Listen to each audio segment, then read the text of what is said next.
Yeah, Tell Me Is It Me, that song by Def Leppard off their amazing album High and Dry. That was Mirror Mirror. And the reason why I have that song, or why I decided to come out with that song, is I have a decode coming out, my next one. Let me just get some music in here.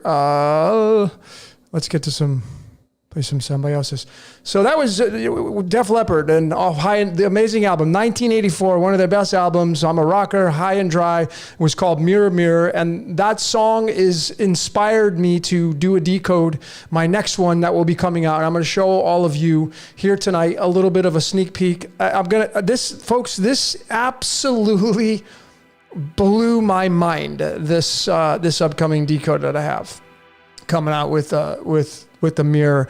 And I'm not sure if I'm going to call it Mirror Decoded. I'm also thinking about calling it The Devil and I Decoded. Because essentially that's when you look in the mirror, there's your devil. That's why I say be the best little devil you can be. So anyway, ladies and gentlemen, welcome out to another What's Your Question? This is going to be number 51. We're getting up there. 51. And it's great to have all of you here, all of you great decoders, all of you great syncretists, all of you great historians, okay?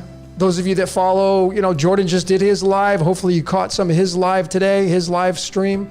Jordan from Waters Above Crypto, Jason from Archaics. Hopefully you follow some of his stuff as well. I get some exciting stuff coming down the pike, ladies and gentlemen. I'm really excited about Life. I seemingly I'm in real time with this code now, folks. Like, what does that mean? The code is speaking through me almost instantaneously. I don't even have to. It's so hard to just put into words. It's so hard to describe exactly what I'm feeling. But I decided to wear my gratitude junkie to support being grateful. Despite all the challenges in life, and I have mine, I am extremely grateful for everything going on in my life. And I hope you are too. I hope you are too. The road to life is like that. It's a big snake. It's the big dragon wave, the sine wave, the cosine wave. Sometimes it's fun, sometimes it's not.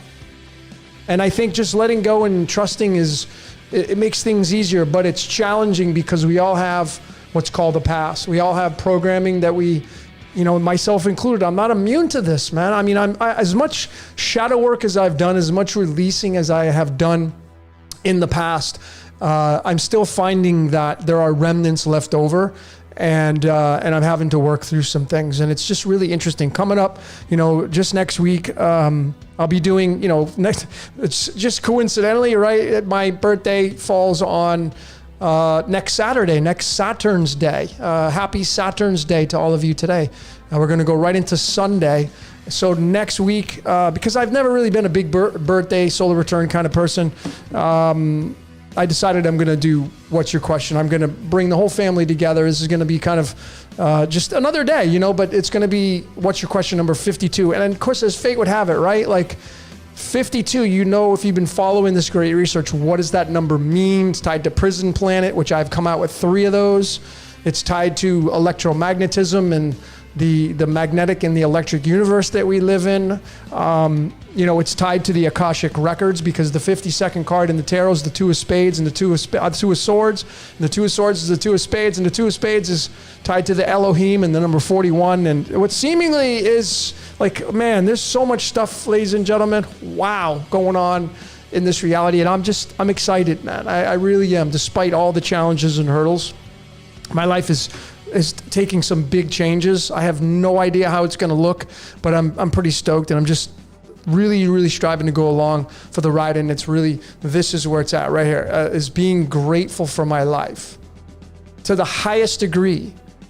Everybody that's in my life, I'm super grateful for, including all you great decoders. So I'm going to be looking here to my right. Once again, here is my screen with all your great messages coming in on the chat.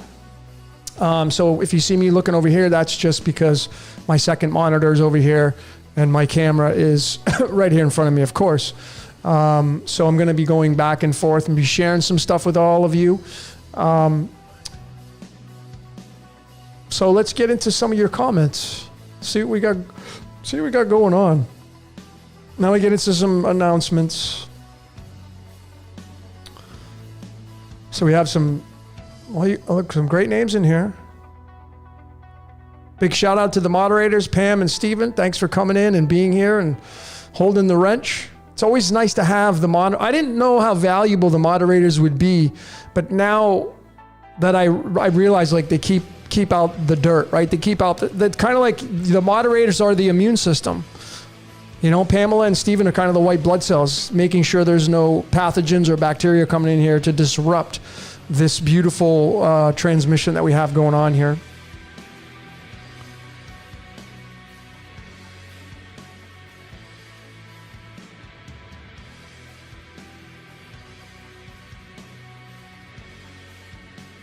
So we got a projector. What's your human design? What's your human design type?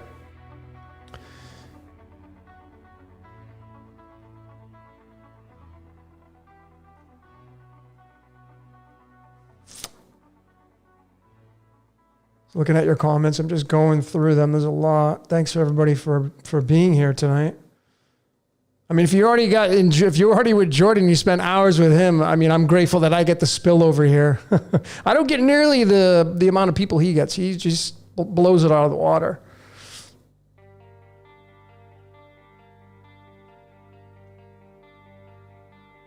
Hopefully all of you caught the Hollywood Decoded. If you haven't checked that one out, I would encourage you to do that.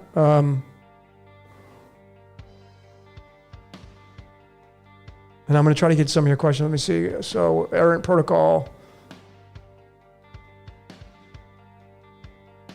What does it matter if we decide differently from the coding? Is it pointless? So, why decode? I'm just following the voice in my head. My job, my position, I know to be true for me. I don't need anybody to give me a pat on the back. Or my position in life, part of it anyway, is to be a tour guide. That's one of the reasons why I incarnated into this reality, to show all of you how this reality works, the machinations of it, with or without there being a predestined script. Many of you believe in predestination. In free will. So if you believe in free will, that means, does it give you a little bit of leeway here and there? You know, someone had emailed me, I can't remember who it was, giving me a quote off of the Colburn Bible, I think it was. And it was in there, it said, it doesn't matter. There's just the journey. If you look at a bolt of lightning, when you see it come down through the sky, it branches off in so many different directions. But ultimately, there's going to be an ending point to it. And I feel like that's how our reality works. I feel like all of our scripts work that way. There may be, and we may be running parallel universes. We may be running parallel lives, different scenarios. You choose this, you go that way, but still you have this one you're going right now. That could be possible. We just don't know. Really. But that's my answer to you, Errant Protocol. Why decode? Because I'm supposed to do it. That's why.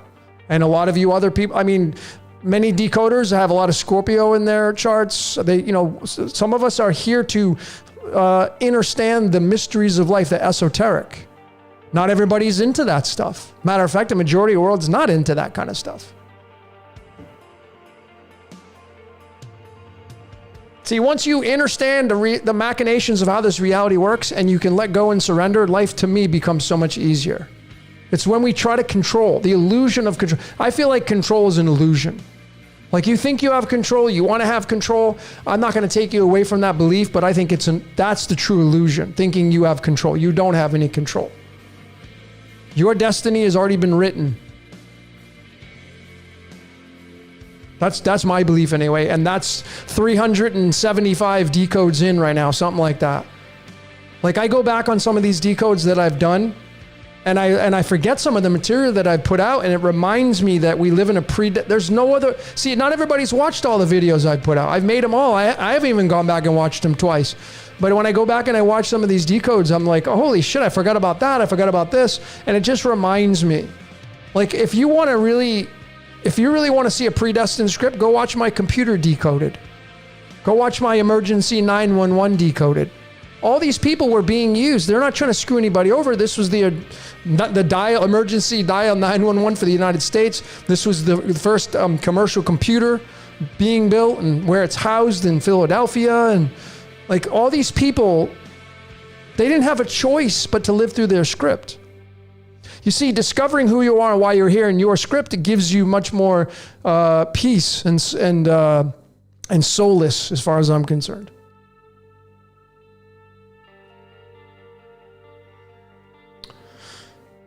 So I appreciate all of you, all the love, man. I really appreciate you guys and gals. Thanks for all the support and the love that's coming in here. It's great to see that. I know not everybody can really tolerate my raw and visceralness sometimes. And sometimes I do get a certain way. I pull out my Mars card. I pull out some of my egoic aspects. And you can't get rid of the ego. It's just not possible. So thanks for sticking with me on this, you know.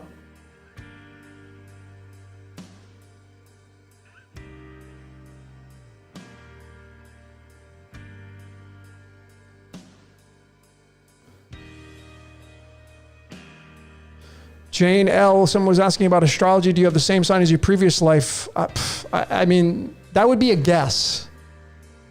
The only thing we can decode is now. We can do past life regressions, but those are there's no way to support any of that other than someone saying, yeah, I see this vision and I see that. And how is that any different from having a dream, waking up and saying, yeah, I saw this, I saw that. I know, I'm going to give you all a little tip. Okay, for decoding your life. Here's a little tip. You ready? Every time that you wake up, this is what I do. I wake up, I grab my phone. If you have a clock, look at what time is it when you wake up. I was gently reminded this afternoon, I got up really late. I go to bed really, really early in the morning. Sometimes I don't get up till 12, 1 o'clock in the afternoon. On a good day, it'll be 11 a.m., but that's just the schedule I'm on right now. Well, today I woke up at 1:14 a.m. That's the time that's the time I grabbed my phone. And if you know what is the 1:14? Well, 1:14 is tied to the 49th element called indium, and 49 means down in a hole. And to me, it tells me loud and clear, when you go to sleep, you go into a different consciousness, or you get your consciousness taken from you. And then when you wake up, it's like Groundhog Day. Why did Bill Murray continually wake up at 6 a.m.? And I show that in my Groundhog Day decode. Where the 600 lies in the string of pi, in the string of the golden ratio. This is all the source code now. 6 being carbon. But I firmly believe that when we maybe go to sleep, we get shut off. Because you're not in control when you go to sleep. I know some of you, I have out-of-body experience it. Not when you sleep, you don't. When you sleep, you fall asleep. You can lucid dream, sure. But when you sleep, if I were to hover over you and watch you, you're not in control of anything. You're sleeping. So there's this awake state and there's this asleep state. And there are two different ends of the spectrum. Daydreaming, nightmares. Two different ends of the spectrum, so to speak. Yeah, fallen one is information. Yeah, that's totally true. And this is how crazy it is for me, ladies and gentlemen, with that 411, okay? I have shown this before, and I'll tell all of you, if you're here in the U.S. and you have a Social Security card, on the back of that card, there will be a number, a long number, and I think it's in red. And you can go look that number up, and you can see what Federal Reserve Bank you're tied to. And it's crazy because I'm tied to St. Louis. My Social Security card is tied to St. Louis, Missouri, the Federal Reserve Bank of St. Louis, Missouri. And when I did my Pi decoded, it led all to that whole area right there. St. Louis is the city that has area code 314, which is what my U.S. number is. I decided to get that. Consciously, I was like, I'm going to change my number. I'm going to change it to a 314 area code to match that frequency. And I got that before I even found my Social Security and all this information. And then there you go, bam. And what is the address of the Federal Reserve Bank in St. Louis? 411 Locust Street. The locusts. And it's all tied to Yaldabaoth. It's, folks, there's a lot of stuff I haven't shown the general public because I just have so much information to show you, but there's just so many craziness things going on in our reality.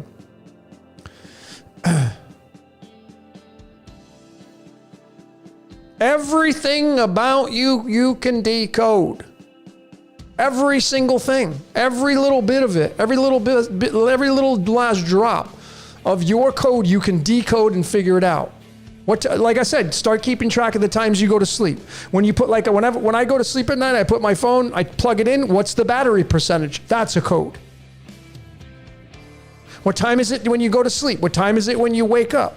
Because a lot of you are like, oh, I see the clock up. Well, what time is it when you wake up? Especially when you wake up, because you haven't looked at the clock in a while. Paying attention to road signs, paying attention to mile markers, paying attention to license plates, paying attention to billboards. These are all signs and clues talking to you constantly. But you got to start to see patterns, and you got to start to look at your specific code. And you got to know, especially if you're in a partner, especially if you're in a romantic partnership with somebody, marriage, boyfriend, girlfriend, whatever. You should know what your card is, what their card is, what your composite cards mean, what your soul contract cards mean, your life contract cards mean. Like, meaning if you have let's just say, I'm going to pull these two. Let's say you're the 5 of diamonds and they're the 6 of clubs. 6 of clubs is the 19th card in the deck. The 5 of diamonds is the 31st card in the deck. 31 and 19 is 50, right? 50. 50. So your card together, you would make the Jack of Spades. So that's a card for you. That's your ego card together, compositely. The composite card is the Jack of Spades. So you have these two cards plus the Jack of Spades. Then you got your spirit cards, and you got to put those two together, and you add those up, and if you have to reduce down, you reduce down to get it below to 52 or below. And then you're going to have that card. Then you're going to have your planetary ruling card together. There's a lot of factors in it. Once you have them all laid out, then you have all the tarot cards laid out, then you can, especially if you're going to go to tarot readers online, it's a game changer.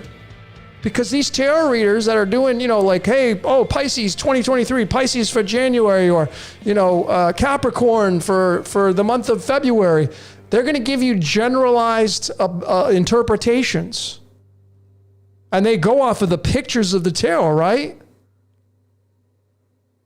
That's what they go off of. So, sometimes when you get a card like, let me get one of the destructive ones. Here you go. First one that pulled up. If you get this, this is my rising sign card in sidereal astrology. Card number 16. This is my rising sign, my ascendant card, because I sit in the 16th nakshatra in the sign of Libra. So when this card comes up in a reading for me, it doesn't, the person that's interpreting it are going to mean, oh my God, you got massive change. And well, if you know what you're looking for, it doesn't necessarily mean that. It does not necessarily mean that. But again, these card readers are giving you generalized interpretations based upon what the joining cards are. So when you have all your cards laid out for you and your partner, or somebody you're interested in, whatever.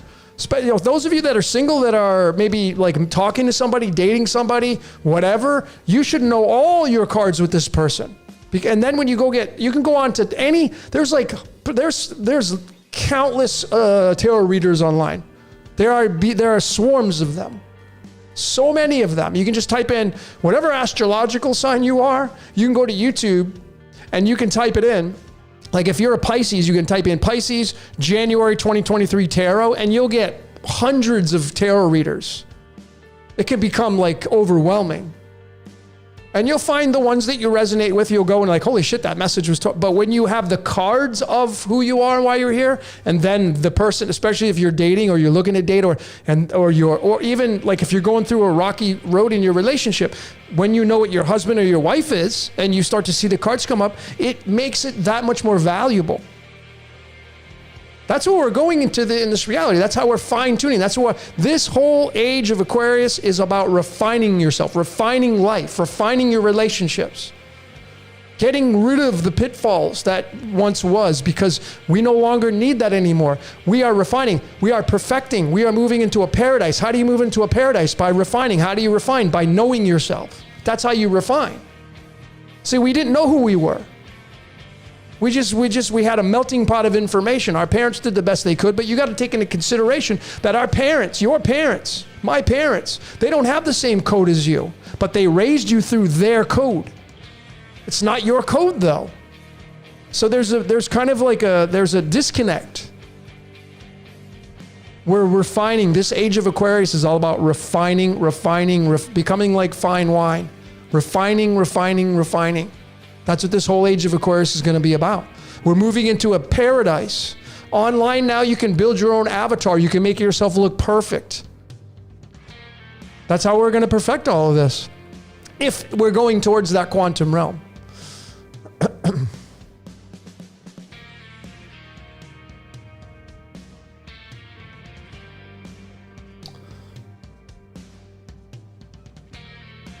What astro card is January 20th, Capricorn or Aquarius?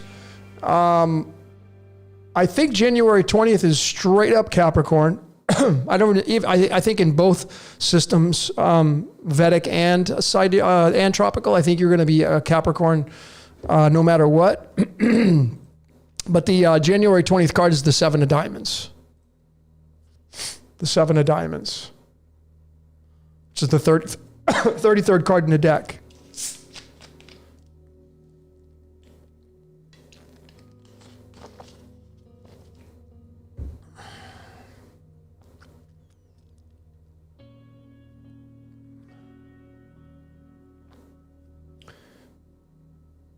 Aquarius with Capricorn rising. Well, Errant Protocol, I'd encourage you to look at both systems, because like I'm an Aquarius in the tropical, but I am not an Aquarius in the sidereal. I'm actually Capricorn, so I am both. Many of you will have two signs you need to look at, not just the sun sign, but your rising sign. Your rising sign will vary from system to system, and they both have their say-so. So we can't just dismiss one of these and say, well, I value tropical. That's totally fine. I feel that the sidereal is your root chakra and the tropical is your crown. And they work together as a unit.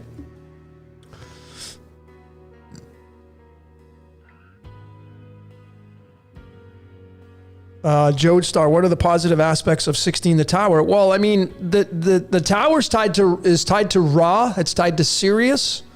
Are you serious? Yeah, I'm serious.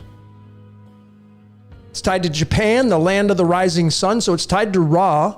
It's tied to the Big Bang. That whole, it's not like, well, you believe in the Big Bang. No, the idea of that, how this whole entire reality got created, had to have been created somehow. But there's too many variables just to say, well, what does it mean? Because your middle name is, are you a destructive person? And if you say, no, I'm not, well, then obviously the destructive sides of the Tower card wouldn't apply to you.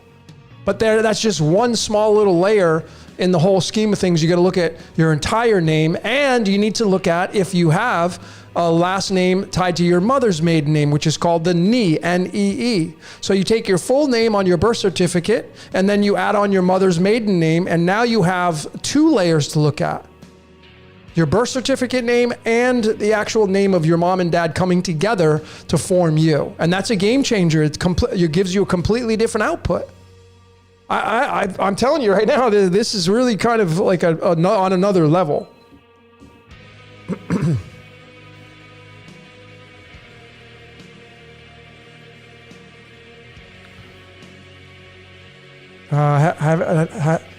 Did you ever do a thing on 101? No, I don't know if you're talking to me, Holy Trinity 369. I have not done that.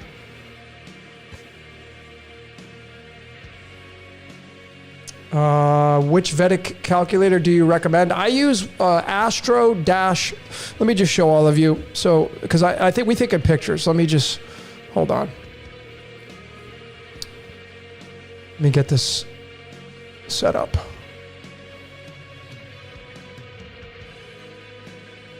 So this website right here is the one I use for my sidereal. Okay. You can get a service or you can get a program. They have programs, but I just think the free stuff's fine. And there's so many moving parts. So it's astro-seek.com. You got to click on this category here, come down to sidereal, and make sure you mark that. And then, actually, let me get my cursor so you can see my cursor. Hang on. So you got to come down and make sure you click on this sidereal here, and then you'll be able to plug in your parameters. And I mean, this chart right here is for the upcoming Super Bowl. I'm kind of looking at the astrological this, and then of course the Western, right? So here's the Western. So the Western's different. Here's the Super Bowl right here. Here's February 12th coming up at 9 p.m. And you can clearly see like the moon is in Scorpio, but when you move it back into the sidereal, the moon is actually in Virgo. And which is it? Well, it's going to be both. And this just complicates things because now you're faced with much more information. That's why information can be a curse. There's no way to simplify it when you have all these circumstances playing out before you.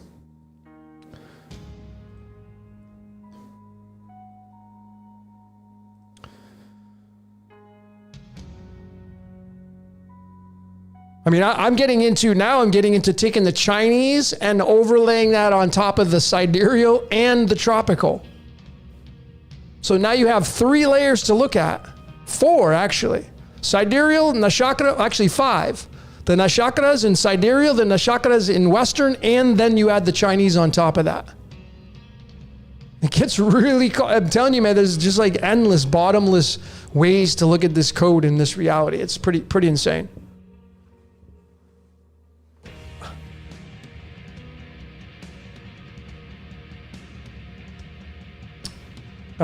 Let's put, okay, so all of you that are new, I just put into the chat, I'm going to pin it to the top. If you're interested in knowing what your card is for your birthday, I just put it at the very top of this chat. Just click on that website, go there, and it's easy. Just click on your month and day and read about your card. That's going to be your ego card, your personality card, okay? But you also have your spirit card, et cetera, et cetera. There's also your karmic cards, if you have them. There's planetary ruling cards. There's a lot of moving parts with the cards of illumination, but I mean, the system is very sound.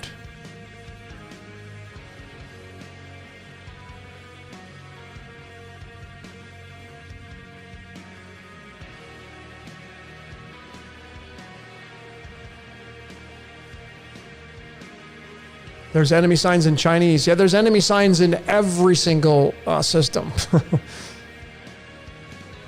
Not just Chinese. And all of you should know, like, what is your Chinese? Like, I'm a yin water ox. Or am I a yin or yang? Yin. Yin water ox. That's what I am.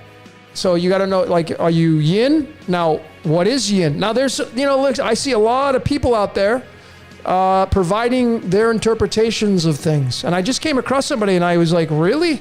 They were saying that the yin, black, is masculine. I was like, okay. And the yang is feminine. I don't agree at all. I believe that now this is dominant because they're both are going to be androgynous, but yin, to me, the black is feminine.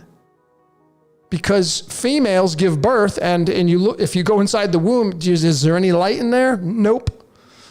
So yin is feminine, black, and then yang is masculine, which is white, which is the sun, right? Let there be light, that's masculine energy. Then you're going to have the 2 dots in there, and you're going to get the androgynous no matter what.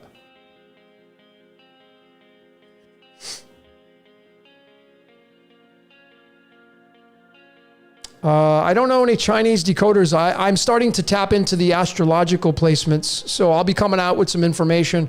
From my perspective, I'm still studying it right now, trying to really kind of interpret it all, but I have now successfully created a brand new chart with the nakshatras going past the number 27, extending that all the way through the triple digits, and oh my, has it been a game changer. I haven't finalized all the graphics yet, but when I come out with this, I mean, I'm going to be able to show you the story of how this whole reality works.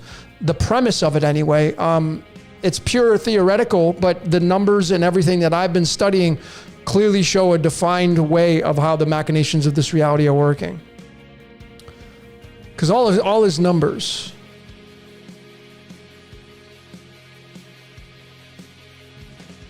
What does being born at 6:03 a.m. make? Does it make a difference? No. Let's just, I mean, you got to look, what is 6 and 3? 6 and 3 are tied to the Christ. 63, which is tied to the devil, which is tied to light, which is tied to light slowed down into physical matter, which is light from the sun coming down into carbon. If you want to know, and I have this coming out, I'm going to show all of you. I have this coming out, so here's a little bit of a sneak peek. Through the cards now, this is what it means to be a human being, and this is kind of part of the mirror, right? But this is how it is to be used as a human being, okay?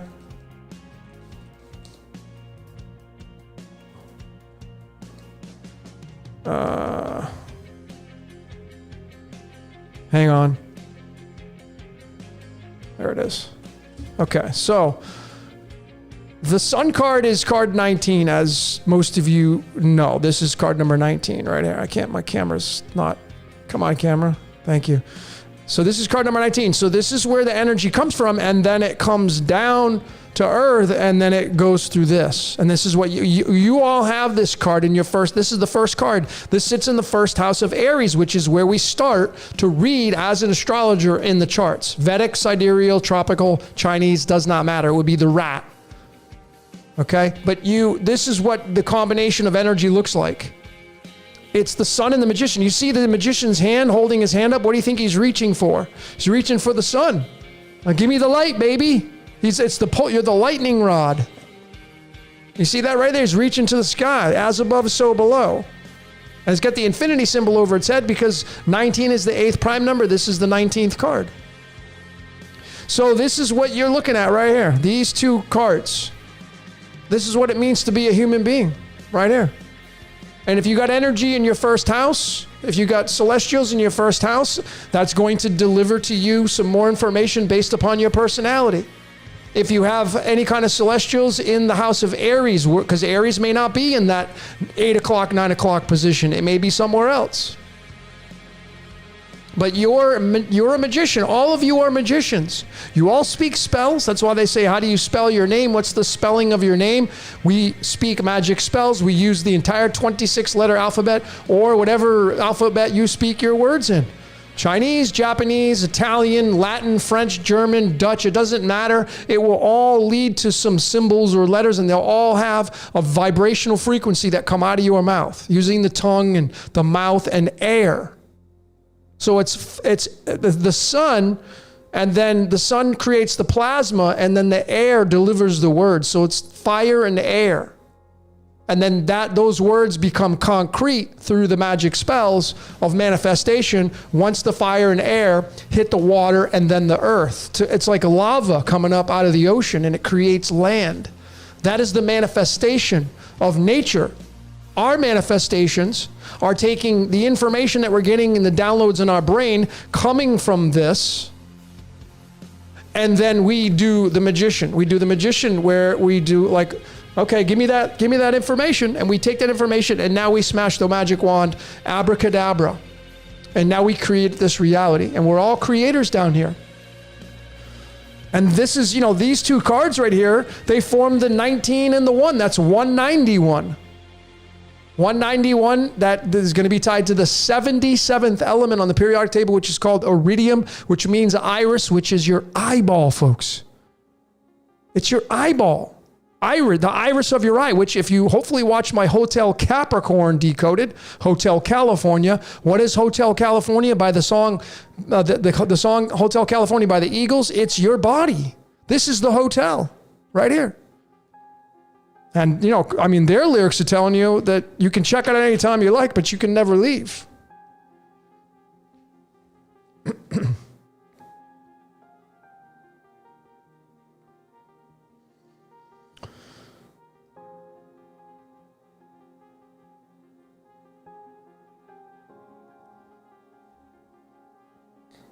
What's death and emperor cards mean? I mean, it can mean a million different things.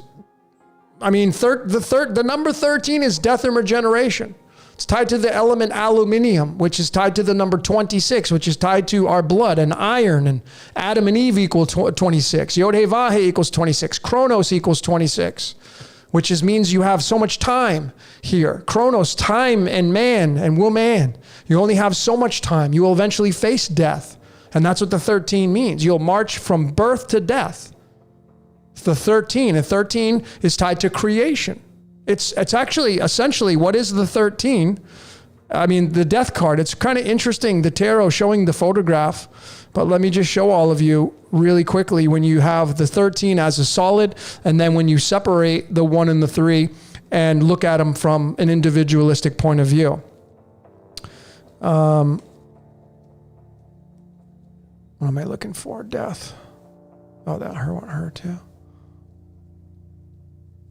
So people get freaked out. They see these cards, they get a reading and like the death card. If you're inexperienced, you get the death card, you may freak out. But here's card 13 right here. But death is what paves the way for the new. So it's an essential component in this reality. So we have the 13th card, and then if we separate the 1 and the 3, we now have these two cards in the tarot. It's the Magician and the Empress.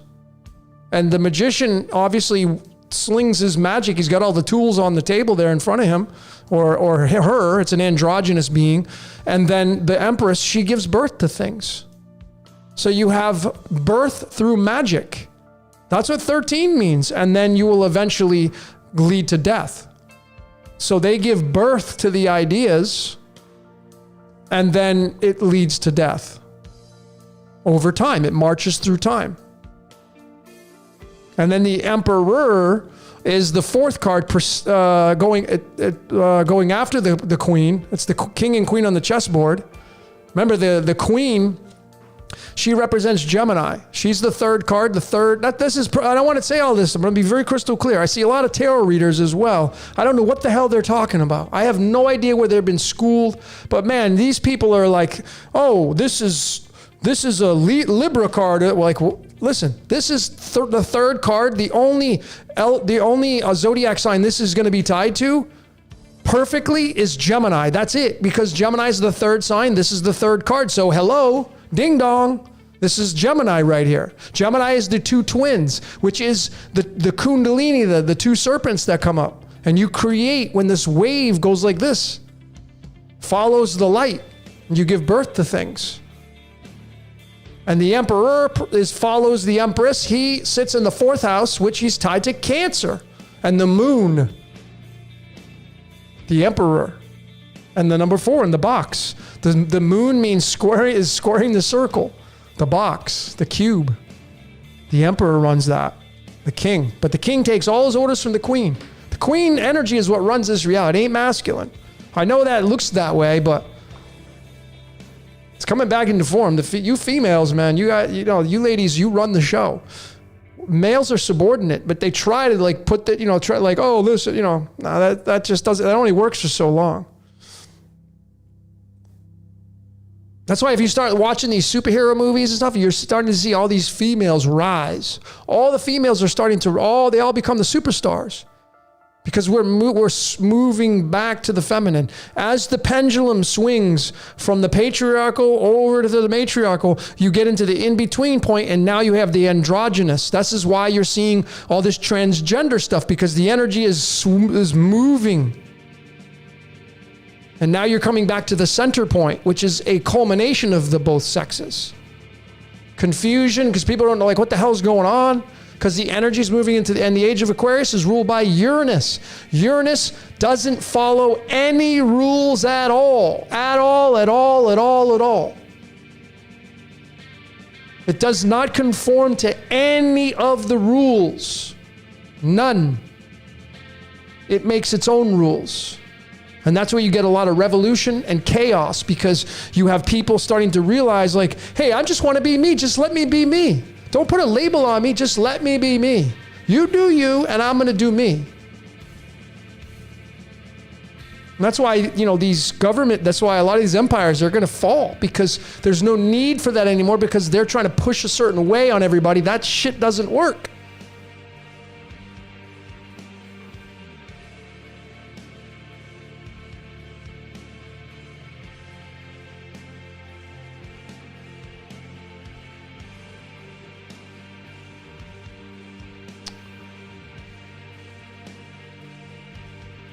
We are nothing without the masculine. True, says Mary Stevens. It's a unit. It's the two of hearts.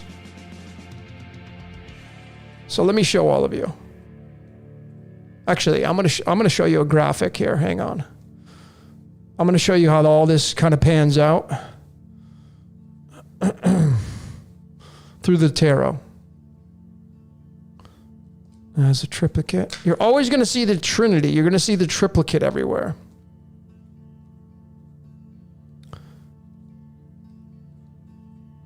There's a triplicate. Triplicate.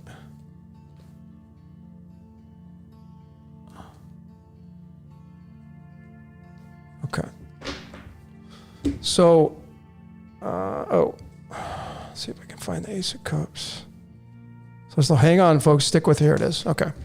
So let me run through these. All right. 1, 2. Okay. 2. So I'm going to show you. Let me see if I can find this. Let me see. Hold on a second. Hang on a minute.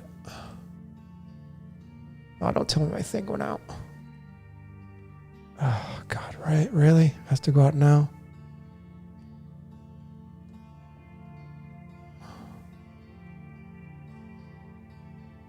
Come on. Hang on, folks. My tracking thing went out. I should check my batteries.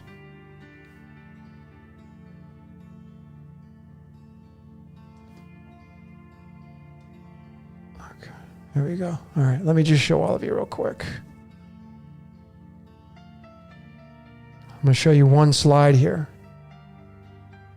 And then I'm going to come back. I'm going to show you one slide. Let me first show you this. So what we have is,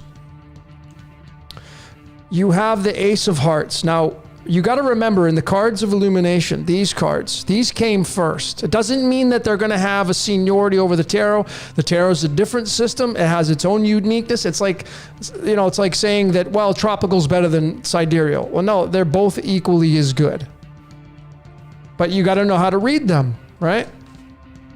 It's like, Windows is better than the iOS. No, they're both, one's Apple, one is Windows. I mean, they're both operating systems. So the very first card in the cards of illumination is, and I'm using my Bugs Bunny deck. I love this deck. Is the Ace of Hearts. If you get this card at a reading, it means something. Typically, it's new love.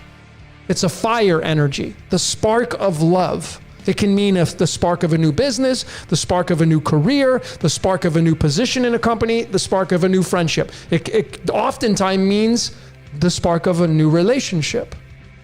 The number one card. This is you. And then it leads to the 2. And now you become 2 people right there. Now you become 2.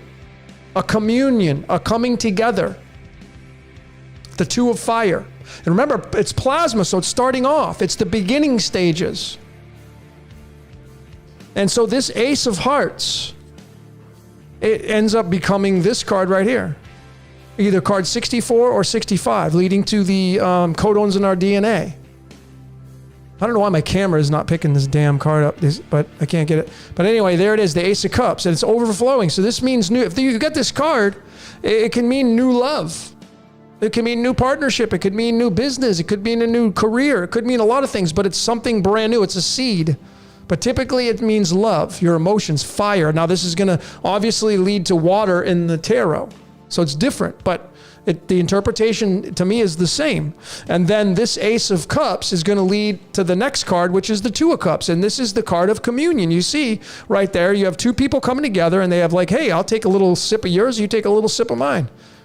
And then what you have at the top there is the supreme force, right? And now you have a triangle. You have a trinity here. Okay, this is what you have. You have the Trinity right here. And you'll see it on like the two of Pentacles. See the juggler? What is the juggler right there? Well, it's the two people. You end up forming the Kundalini.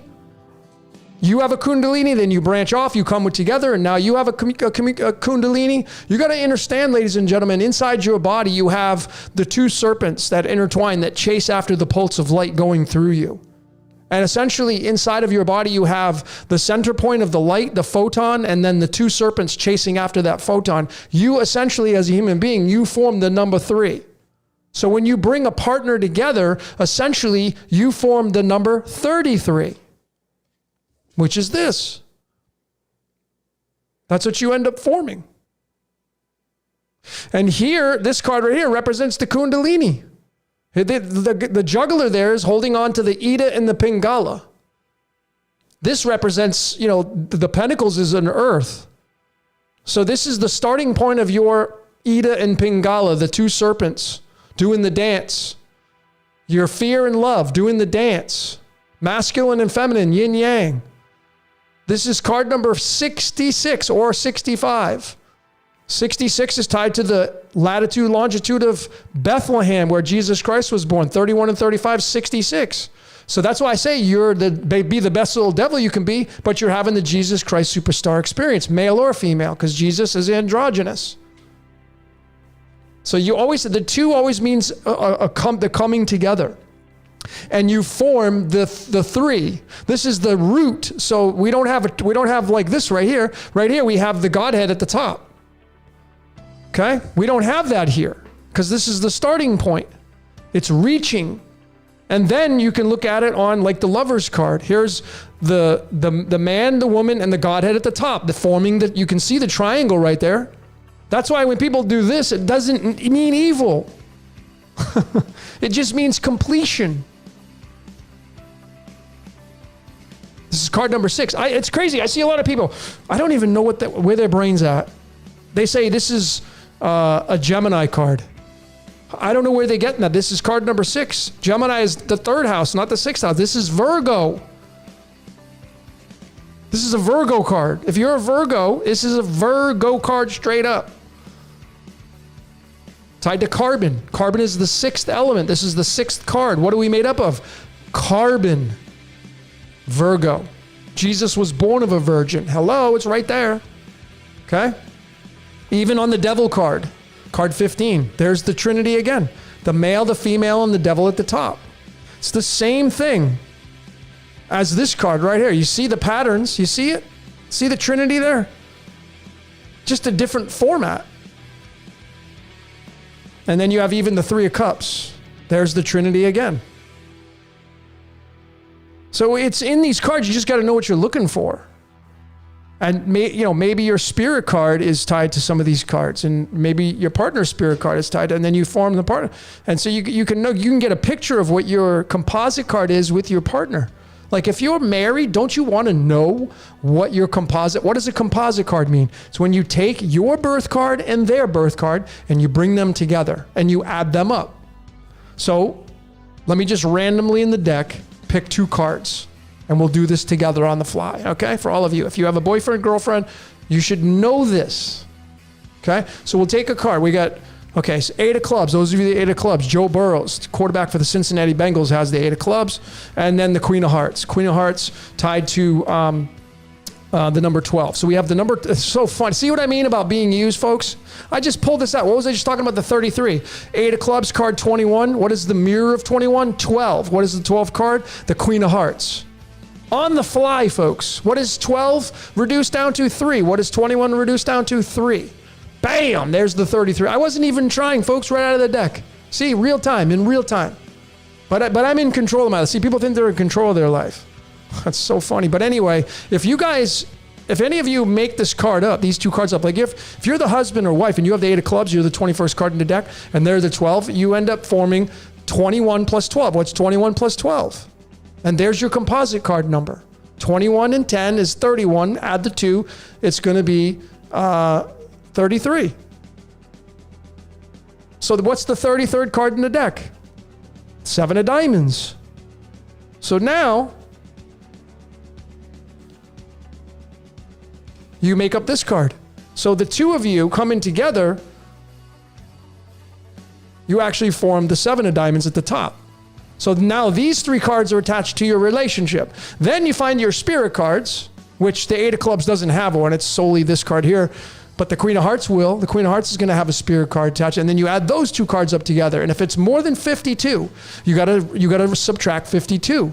So if you get a total of like 63 for your 2 cards coming together, you subtract 52 and you're going to be left with 11. So then your card would be the Jack of Hearts. Okay, you got to get to 52 or below.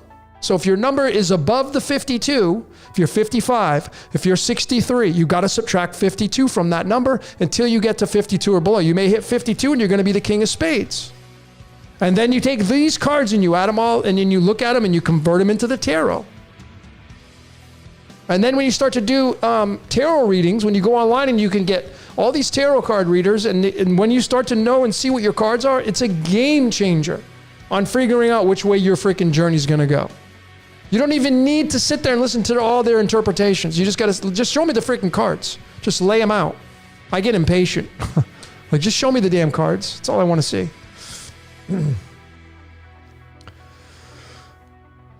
Okay.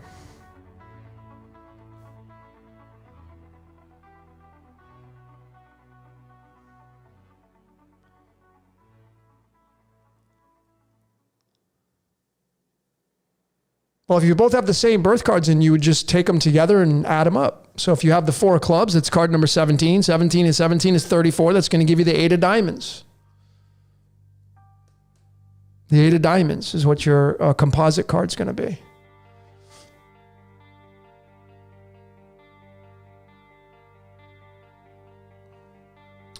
Can't it be another layer, both Virgo and Gemini? Well, yeah, it can. Like I said, I mean, like a lot of tarot readers like, oh, here's Gemini energy coming in here. Well, yeah, because they're going to say, because there's the 2 twins. But this, I like to try to, for me anyway, I'm a perfectionist, okay?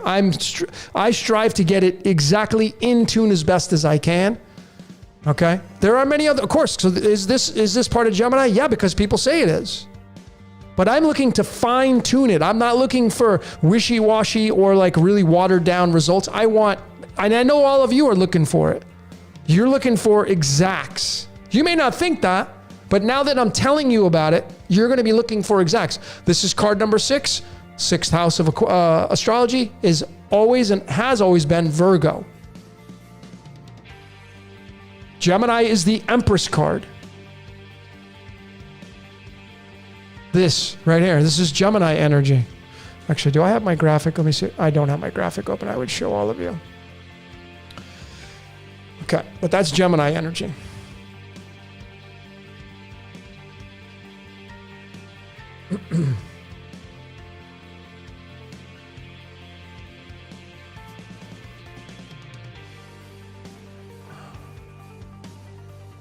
Keep seeing the number 15-6 all the time, but keep track of it. You got to go, like a lot of people asking, I keep seeing this, I keep seeing that. Well, what else are you seeing? Are you keeping track of it? You got to, folks, if you're seeing these things come in, I feel the universe is trying to talk to you. However, you want your angels, God, whatever your savior is going to, whatever. It's trying to talk, it's talking to you, but you can't just say, okay, well, what does the 15 mean? Because if you go online and you read about it, you get into all these angelic things. And I'm not poo-pooing on them. I'm not saying they're wrong, but it's such a generalized way of looking at things. Like, look at what does the number 15 mean, first and foremost?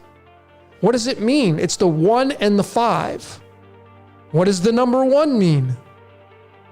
So if you want to really get a good aspect of it, I'm going to go with the tarot. For those of you that have been like, what does the 15 mean? I live in building 15 here in Mexico. Okay. Here's the tarot cards for 15. It helps out. Remember, the magician, he's like, give me the light from the sun. So it's the very first, it means leadership. So you in numerology in the 15, it means leadership. And then what does the 5 mean? Well, it's the Hierophant. This is the dictator. This is your ego, your identity. It means leadership with your ego. That's what the 15 means. 5 in the polygonals is the pentagram. The 5-sided, that's the pentagram. That's me, you, and everybody else. We have 5 limbs, the head, the 2 arms, and the 2 legs. 5. That's the dictator. This is the Pope now, and we correlate this right here to the sign of Leo because this is the 5th card, and Leo the lion is the 5th sign. In Chinese, it'll be the dragon. This house is ruled by the sun. The Pope is the sun in human form. That's what they're claiming here. And when you have this card, and everybody does in your chart, you become the dictator of your own life. Rather than sitting there listening to some guy that wears a white freaking robe and a big long chain around his neck telling you what you should and shouldn't be doing. You take your power back.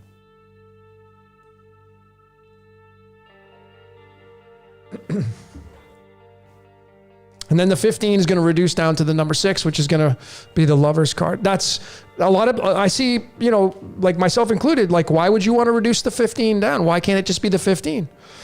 Imagine the numbers are archetypes. Imagine they're people like, hey, 15, what's up? 15 knocks at your door. Hey, what's up, Logan? Hey, 15, and 15 walks in. Do you think that number would want to get reduced down to the number 6? Well, mathematically, we do that, but why do we have to reduce it down? Why can't it just be 15?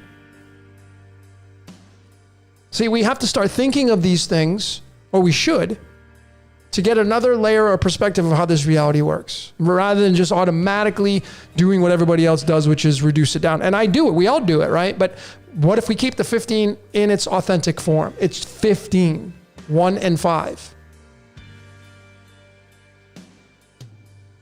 Because I can tell you right now, this energy right here, 15 does not match this energy right here. This is man and woman, and which is this. There's the 15th card, and then it reduces down to the 6. You can see the man and woman on the cards right there. Pretty easy to see. Always going to look for that trinity. There's the trinity right there, the trident. And I mean, if you go look at the element silver on the periodic table, there's going to be the picture of a trident. There's a trident right there, the pitchfork. That's where the devil gets its pitchfork from, the trident. It's the Trinity. 47 is the 15th prime number, and the element silver is 47. We live in the Silver City.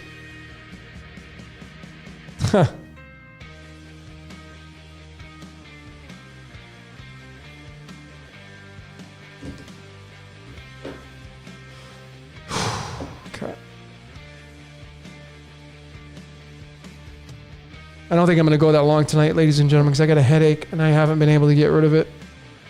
Happens.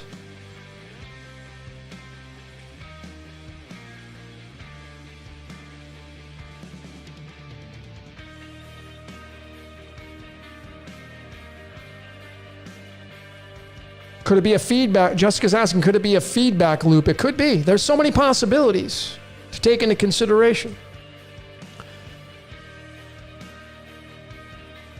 I had somebody send me an email just the other day, which had this really interesting story about their child that draws dreams, visions, I guess. And I have to reply back. I haven't done that yet, but I may have this person on as a podcast. I don't know if they're going to be open to that. If you're watching this and you're the one who sent me the message, they sent me the photograph, and this person was saying, what I've been saying, basically, that, we're being used, we're being harvested, our energy is being harvested. That's the ugly way to put it. I mean, I just look at life as how beautiful it is. The experience, just to be able to be alive, is living in a state of gratitude. Like, everybody should be fortunate to be here instead of bitching and complaining. And life takes on a whole different meaning in life. And you got to make lemonade out of it. That's how I see it. Number 1 for phallus. Yep, it can be.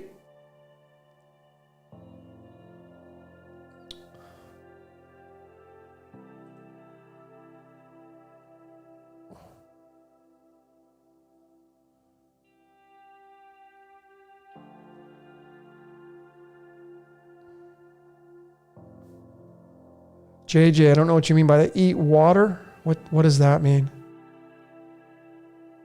idea what that means. Yeah, so that's a good point. Steven was saying there's 78 cards in the deck. So I want to be very crystal clear to all of you as an avid tarot reader, interpreter of the cards, matching them up with, you guys, gals know how I roll if you're here. So I'm here to say that there are 77 cards in the deck, but there is also 78. How is that possible? Because if you use the Fool as card 0 and card 22, it instantly and automatically makes them 78 cards in the deck. But if you remove the Fool from position number 22, you will then have 77 cards. Just remember that 77 is iridium, which is the iris of your eye. So there's a massive amount of merit with the number 77. 77 is tied to Hotel California, which is this. So yes, 78 is amazing, but so is 77. So both of them are going to have their own say.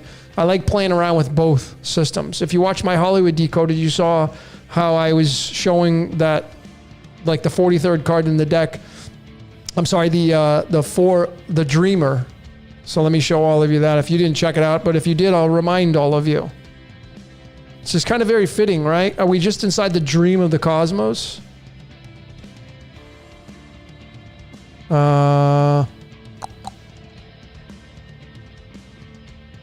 There's that. There. Okay, so Hollywood in numerology equals 43. The 43rd card in the deck is the 4 of spades, okay? Which is, you all know that, but I want to show you the picture. Here it is. So Hollywood equals 43, which is right there. And then we convert it to the tarot to get the picture. And now we have the Dreamer. So Hollywood, think about this. Hollywood, what's your dream? I have a dream. What's your vision? Hollywood makes the dreams come true. They put it down on paper into a screenplay. They cast characters, and the characters go on the silver screen. We live in the Silver City. And they portray people. Is it real? Are movies real? And you probably are going to say no, and I'm going to say that is incorrect. Of course they're real. Are there real people acting out on the camera? Yeah. Are there real people speaking words? Yeah. Are there real stunt people? Yeah. Are there real directors? Yeah. So is the movie real? Yes, it is. But it's also fake because in the context of it being real life, it's not. But where do we distinguish whether it's real or not? It's a dream. It's a vision. We daydream. Like we have these ideas. Where do these ideas come from? They come from the dreamer. This is the cosmos, like having a daydream or being asleep and having a vision. Hollywood. Where do you think these ideas come from these directors and screenplay writers? Where do you think it comes from the voice in their head? Well, where's that coming from? Have you ever thought about that? Where is the voice in your head coming from? Where is that noise coming from? It's got to come from somewhere. And then 43 is the 14th prime number, and the 14th prime number is tied to the Ace of Clubs, which is the Ace of Wands, and here you go. Abracadabra.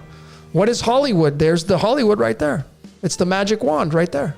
You can't get any more obvious than this. This is how beautiful the tarot is. And it's only tied together with Chaldean numerology. It's not tied to septenary, not directly like this. It's not tied to English ordinal. It's not tied to the Pythagorean. It's not tied to the reverses. It's tied to straight up Chaldean. If you want to get the picture and the cards and the alchemical aspects, you can tie the alchemical aspect to some of these other ciphers, but Chaldean is the oldest known numerology cipher on the planet. It works off of phonetics. Like the letter I is the number 1. Looks just like the number 1.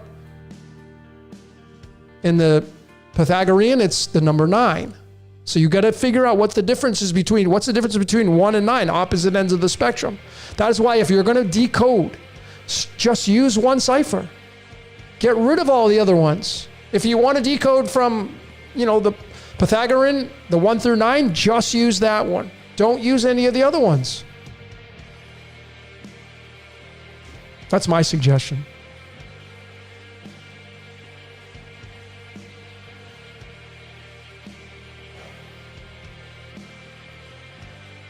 The voice comes from the past life. Maybe. I mean, imagination is 33.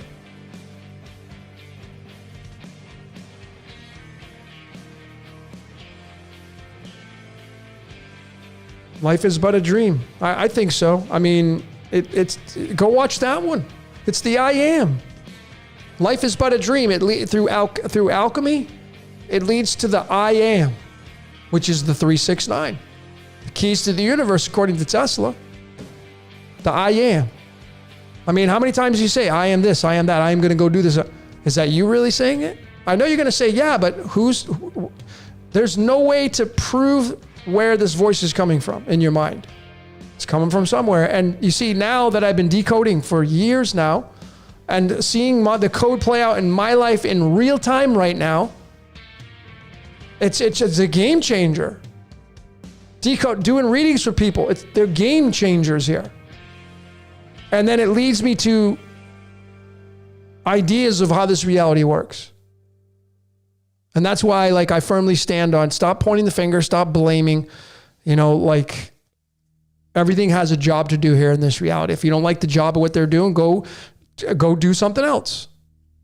Go create your utopia. People are so fixed on trying to fight what they don't like, and what they don't realize is they're giving energy to that. Okay, see what you don't like and then go create what you like. Pretty simple, but people don't do that. People like to just go and fight against the dirty laundry.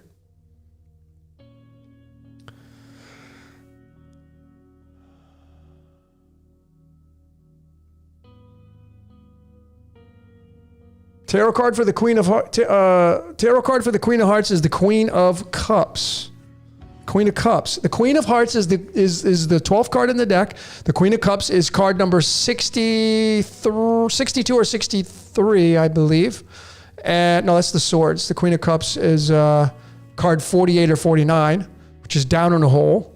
Okay. The Queen of Cups, the Queen of Hearts, is the maker of dreams. Queen giving birth. The heart meaning fire. That's why what was Alice in Wonderland? The Queen of Hearts.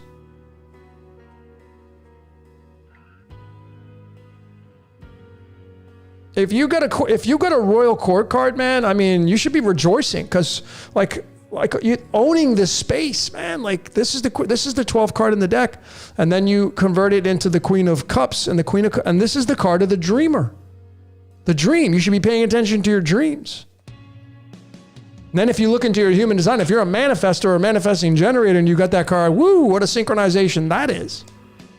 Those of you in the human design, if you're a manifestor or a manifesting generator, you literally have the genie lamp. Like, you got the genie lamp and you're like, okay, come on out, come on out. Come on out, damn it, come on out. Right? That's why synchronizing all of these layers together shows you the harmony in your life. And when you focus on that, you'll less likely turn to this reality and say, you know, why are you doing that? What are you doing? What are you doing in this reality to create? I mean, are you just a consumer? Is that where you're at in this reality? Are you just somebody who came here just to freaking consume and become a glutton and a fatso? And I hope not.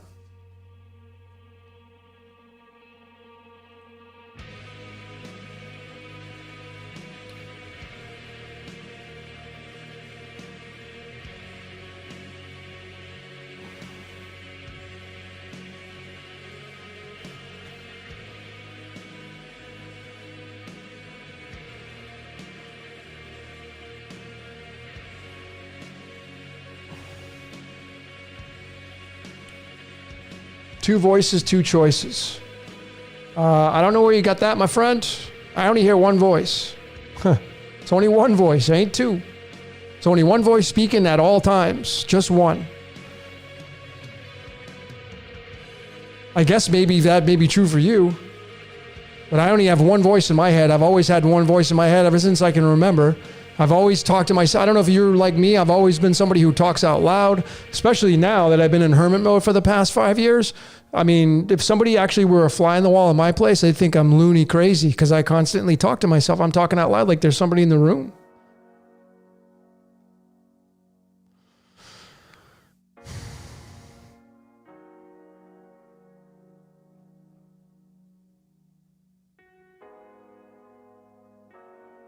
Ten of Spades, great card. Ten of Spades is a great card because there's only there's only 3 of those birthdays on the world stage. That card right there is the card to have spiritual and material mastery. Now, I use the word mastery very lightly because I don't think we ever master anything, but you have the ability to be at the top of your game in this reality through an egoic point of view, but then you're always going to have that spiritual realm just knocking at your door, constantly staring back at you if you get too egoic. And it's going to be a push-pull, the Ten of Spades. I mean, it's the Ten of Swords in the tarot, which is kind of got all the 10 swords sticking in your back. So it could mean, that this could be it for you, if there is such a thing. I know one Ten of Spades is the lead singer for the amazing band Rammstein in Germany, Till Lindemann. Very interesting individual. He's an atheist, I believe, but really interesting guy. Ten of Spades.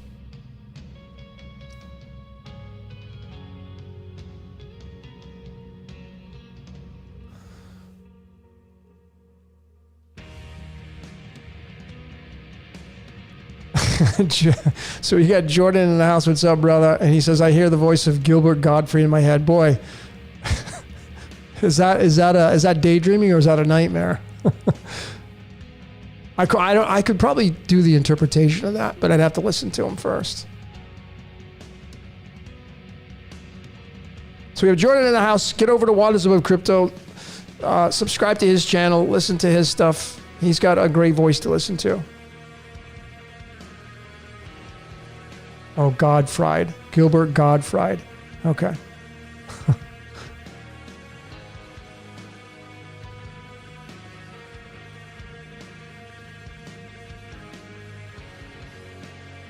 Six of clubs. So, folks, I'm getting a lot of, what does my card mean? 6 of clubs. Go to the very top of the chat, and there's a website, itsallonthecards.com. Click on that, and then it will take you to the month and day of your birthday. You can click on that, go read about it, memorize that passage. I bet 95% of it is completely accurate for you. The 6 of clubs is a card tied to the sun. It's the 19th card in the deck, tied to the word apex. That's what the sun is, an apex predator. The 6 of clubs is tied to the word victory. It's a mental card. The 6 of clubs. It's going to tie to the 6 of wands. The 6 of wands in the tarot is going to be card 27 or card 28, depending on if you use the Fool as 0 and 22. 28's tied to nickel, Old Saint Nick, devil's copper, the sun devil, right? But it's the card of victory. The 6 of wands. 6 always means legacy, victory, because that's why the last day of creation in the theological expressions is the number 6. 6 is the first perfect number in mathematics. 6 is carbon. What do you think mankind is tied after? 6 is the hexagon. 6 is Virgo, the virgin. When you came out into this world as a little baby, you were a virgin. You were born a virgin. Think about that. When you come out into this world and you have a 0 birthday, which nobody here probably celebrated, you never got a 0 birthday card, but you came out into this world as carbon 6, which instantly makes you the devil. 666, 666. That's carbon. 6 protons, 6 neutrons, 6 electrons. You synchronize that with the 6th zodiac sign. It is called Virgo the Virgin. You're a virgin. You're a virgin when you come out into this world. All of you. We're all born virgins. So all the 6s, 6 of clubs, 6 of wands, 6 of diamonds, 6 of pentacles. They're all going to be somehow seemingly tied into that 6th house of Virgo the Virgin.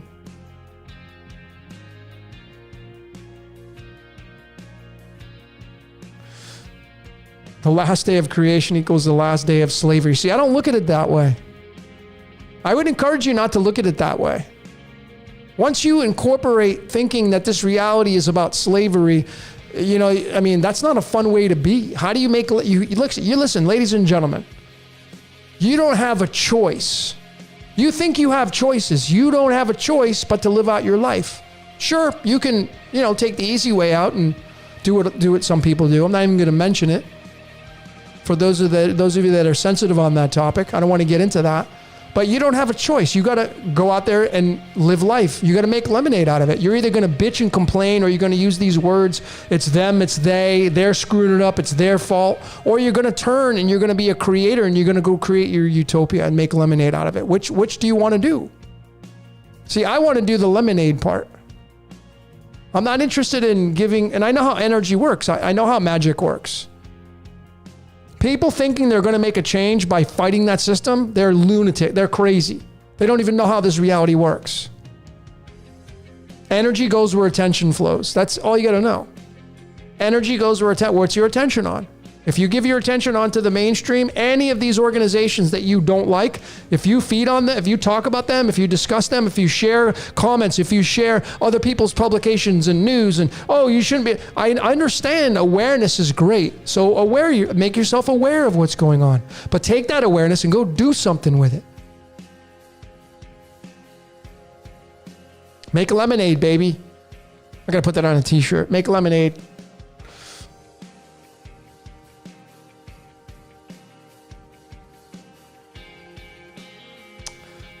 Maya, what's going on, Maya? Does that mean 6 and 9 are completion? Well, they're mirrors of one another, in a way. Not completely, because if you put the 6 in the mirror, it doesn't look like the number 9. But they definitely have the yin yang to them. They have, your brain is 69.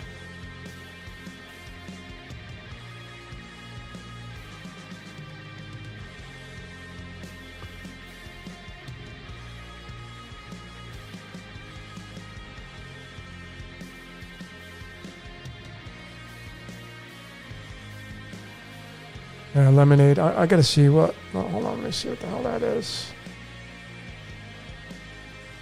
I was gonna show all of you something. I'm gonna show all of you something. Lemonade is 34. Tied to 8 of diamonds. That means go work for it. So lemonade. So here's the beauty. Here's the beauty. There it is. Lemonade is 34. Here it is. 34th card in the deck. Numerology. Lemonade is 34. 34th card in the deck. 34th card in the deck ties into the 71st card in the deck, tied to Lucifer. Has to go work. The light coming down here to go make lemonade. I should actually do a tarot card and have somebody making a freaking pitcher of lemonade. That's what I probably should do. Oh God, so funny. It's reality. 2 of diamonds, Sarah. 2 of diamonds is the card of multitasking. It's got the ace of diamonds tied to it, so it's a card of high currency. Depending on what houses, if you're in astrology, you have to take those into consideration. But the 2 of diamonds is the 2 of pentacles. This represents the Ida and the Pingala, the 2 serpents that go up inside your body that follow the pulse of light. You have a pulse of light that goes through you. You have the 2 serpents that chase after it. That's the Trinity inside of you. That's 3. 3 is lithium in the periodic table. Lithium is what they give to people with brain disorders because it's going up. 3. The 3 goes up.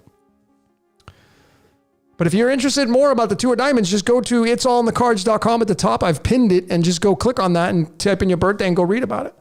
2 of diamonds. But you may be somebody who, you juggle a lot of things. You may never get anything. You may not be a finisher.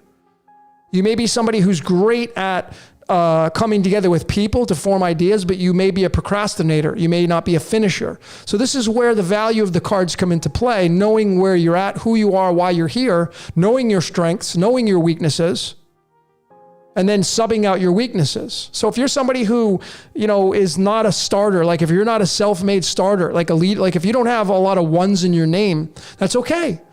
and you have a project you want to get done, you want to go find somebody that has a lot of fire in their life. You ever want to find somebody who has a lot of one in their life, because they're going to be able to take this, take this idea with you and get it out there. And you got to look at all these other layers as well.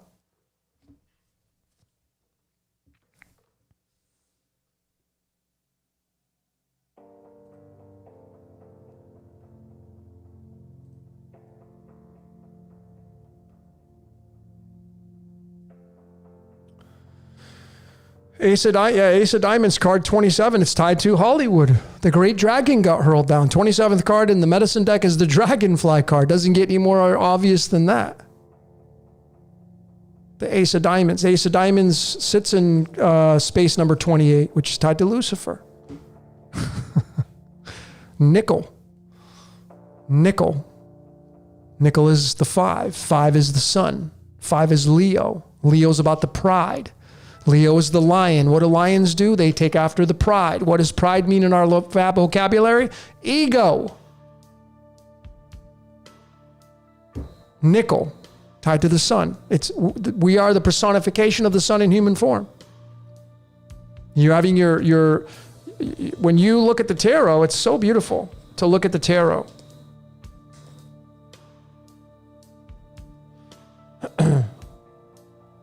Because you get the picture, right?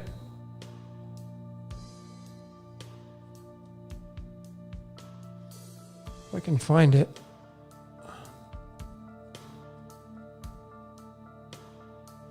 Hang on. There's that.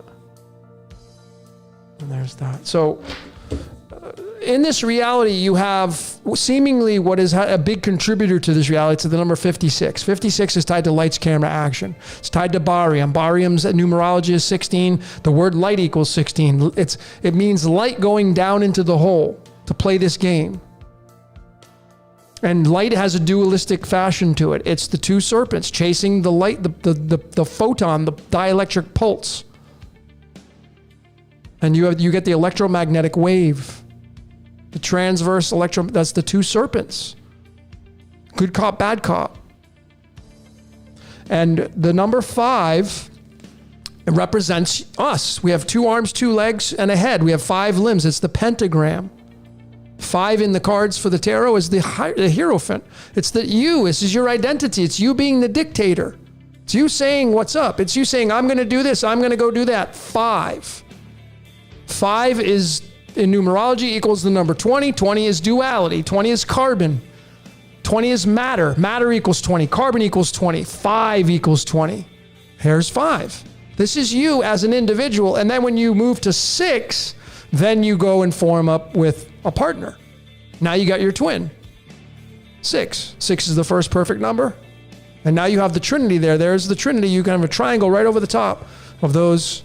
And you have the Godhead at the top, and then the 2, you make the triangle right there. But it's the 5 and the 6. When you're single, you're more this. And this is the 5th card, and 5 represents pentagram, and pentagram represents Leo the lion, and Leo the lion's ruled by the sun in astrology. In Chinese, it's going to be the dragon. The dragon is the S. That's why the Chinese dragons they look like the S. Because S is tied to 19. 19 is the sun card in the tarot. What is the number that looks like the letter S? 5. The number 5 looks like an S. It's so easy to see this, folks. You can't screw it up once you start to see it. 5 is your identity. 6 is where you have completion. When you partner up with somebody. 6.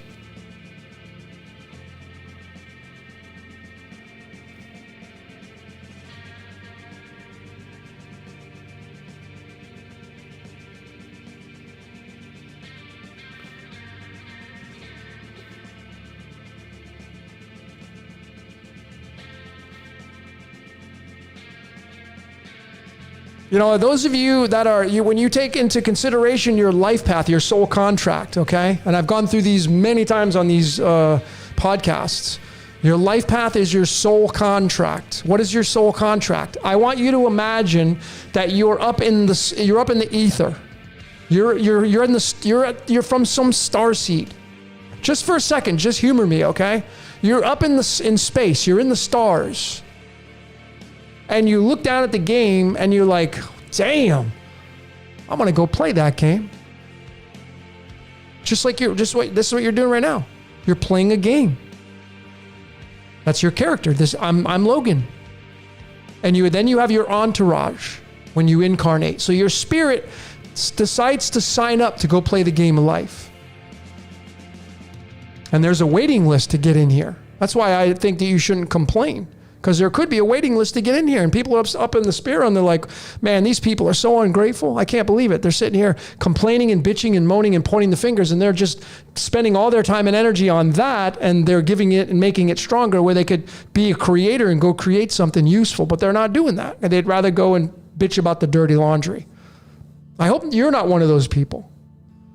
But anyway, you're up in the celestials and you decide to come down here and you sign up. You get on the waiting list. They have to vet you. You got to go through a whole vetting process. You got to get casted like a movie, right? You got to go. If you've ever been in Hollywood, I have them. You go and, there's a casting for a movie or a television show or a commercial. And you got to go read from a script. You go stand in front of the director or whoever's there in the room. There's a whole bunch of people waiting outside reading their lines. And you walk into the room, it's your turn to go in there and you're reading this script. You have some people memorize it and you got to do your best to act it out. And the person that gets chosen has a certain look, has a certain feel, expression. That's the one that gets chosen for the commercial. That's the one that gets chosen for the movie, the television show, whatever. That's how I feel this works from the celestial. It's spirit being coming down here and playing out. And that's exactly the same way it works. As above, so below. And so your spirit has to come down here and fuse with your avatar, which is this. Now it's going to deal with kind of an asshole. And all of us are assholes. And don't tell me you're not, because at times you are. All of us can be assholes. We think we're the shit. We all think we're right. All of us. That's this. I got to figure it out. It's my way. And of course you're going to do that. Why would you deviate away from that? But anyway, your spirit's adversary is going to be the dictator, the 5. It's going to be you. So it comes down here, and that's what its choice is. I'm going to come down and I'm going to fuse in with this avatar. Now I'm going to get a card, right? I'm going to get a card. I'm going to get a few cards, whatever that may look like. I'm going to get a birthday. I'm going to get a certain code with the celestials. They form a ring, the Stargate around Earth, and when you come and you incarnate out as a baby, bam, all this stuff fuses into you. And now your spirit, which is light slowed down into physical matter to become carbon, now it has a body and it's got a name attached to it, which is on your birth certificate. Now you start to break yourself down with symbols, letters, numbers, etc. But your spirit decided to come here and it decided upon a certain contract it was going to be under. That's your life path. And it will distinguish who you are in this reality. And your spirit's adversary is your ego, and your ego's adversary is your spirit. And your life path is your soul contract, meaning that it's your service to the world. It's the energy that you're living through. It's the energy that your avatar, your ego, must have to accept and deal with.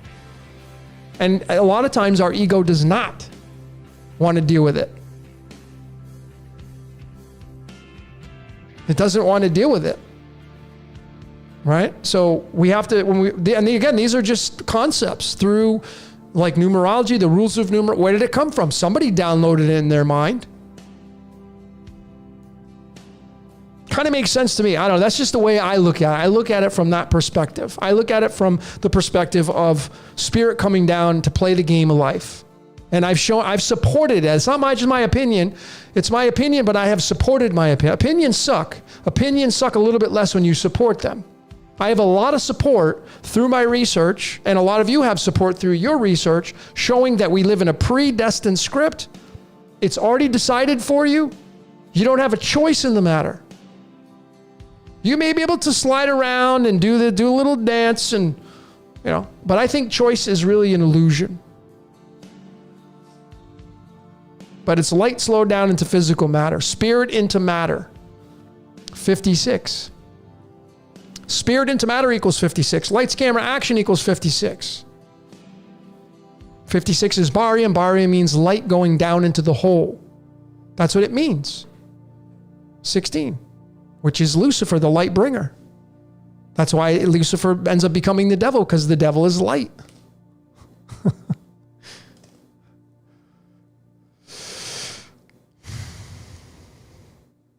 That's right. You're in a movie, folks. Exactly. Folks, this is the amazing part about life. Just take a step back first. Take a deep breath. You're in a movie. You're a star in the movie. Let me show you something. Actually, let me show you this.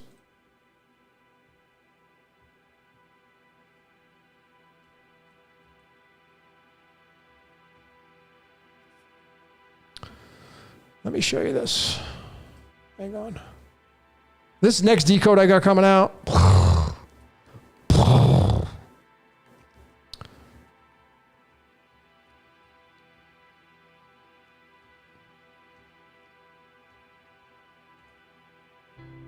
Yeah, let me show you this. All right, here we go. So I haven't officially named this decode yet. I was going to call it Mirror. I still may call it that, but I may also call it The Devil in I, which is a song by Slipknot. And in that song, he says, "I'm not your devil anymore." And what it means is when you look in the mirror, that's your devil. You're the devil. I know some of you listening to this who are still programmed by theology, you're going to think I'm the devil for saying that, like I'm the Antichrist. But I'm telling you right now, through my methodology and many of you other great decoders, you're seeing that you're your own devil. You create your own devilish tendencies. And when you go look in the mirror, take a deep look. Take a deep look, because the word mirror is 18. Let me show you how ridiculously scripted this reality, how beautiful Chaldean numerology is. Mirror is tied to Christ. This is why I have said, and I just found this the other day. I've been working on this. When did I create this? January 25th, I created this slide. But I've been working on, January 25th is when I created this slide right here. So just a few days ago, but there it is. You're looking in the mirror. You're having the Jesus Christ Superstar experience. That's it. And what is if you say the number 18, there's the 33. Hello. How many vertebrae do most people have? 33. So there is no question now.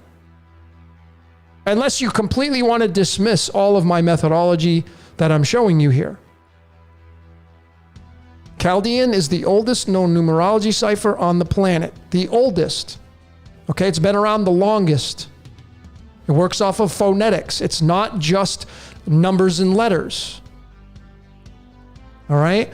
And when you go further with this right here, you can start to see the mirror and how ridiculously scripted and how beautiful Chaldean numerology is. Because 61 is the 18th prime number. Now, you ready for this, ladies and gentlemen? This is going to be a big bang right here. You ready for this? Right there's your mirror. Right in the golden ratio. What do you see there? 61 and 18. You see it?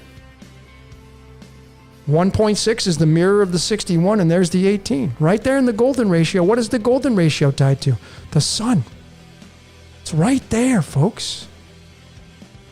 This is huge right here. When I found this, I was like, wow. I was like, I had hair standing up. But I mean, is it any more true here? Through numbers. It's right there. You can't miss it right there. It's right there. Mathematics, golden ratio, right there, and the science of numbers numerology. And then when you add up 61 and 18, you get 79, which is gold. What do you think we're being used for? Your energetic exchange of gold. Okay, and I got more to show you, but this is what it's all about right here. And it comes down to really this right there. Okay? Here's the puppet master at the top, the Godhead, playing you and I. This is the two serpents right here. This is the mirror. And it's in language now. It's the marionettist, and we are the marionette. Look at what it equals. 79, which is gold. Even marionette, which is what we are, is 38, and actor and actress is 38. All right? And here's your trinity right here. Here's your trifecta. As I showed earlier, what is the lover's card? What does the devil card got on it? It's got this right on it. Here, this is your devil right here, folks. And there's nothing you can do about it. I know some of you want to. Oh, I'm going to take control of my life. No, you're not. It's an illusion. You want to talk about illusions? It's this. All right? Whoops. So that picture, what do you think, right? That was the marionettist and the marionettes. That's us. It's gold. What is the mirror? I wait till I show you how it ties into, I'm just going to say Gemini, because Gemini is the two twins. It's incredible. This decode is incredible. I just gave you guys and gals a sneak peek. Like I showed you some stuff like that's like I found this. I don't know if anybody's ever found it. I don't know. It doesn't matter. I found it. And I wanted to share it with them. Now you have the eyes to see it. Now you've seen it. And it's unfreaking deniable. And it's only found with Chaldean. You may be able to find it with the other ciphers, but not in the very beginning of the golden ratio like that.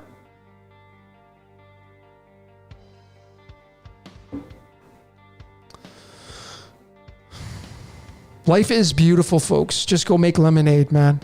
Just go make lemonade.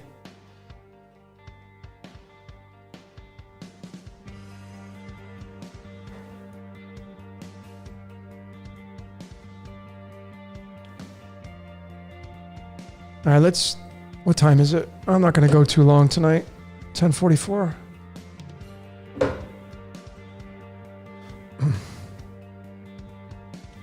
many people do we have in here?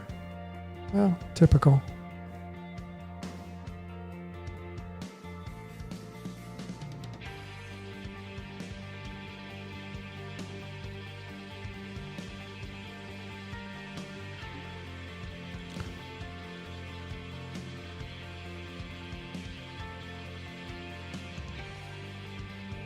Going through your comments.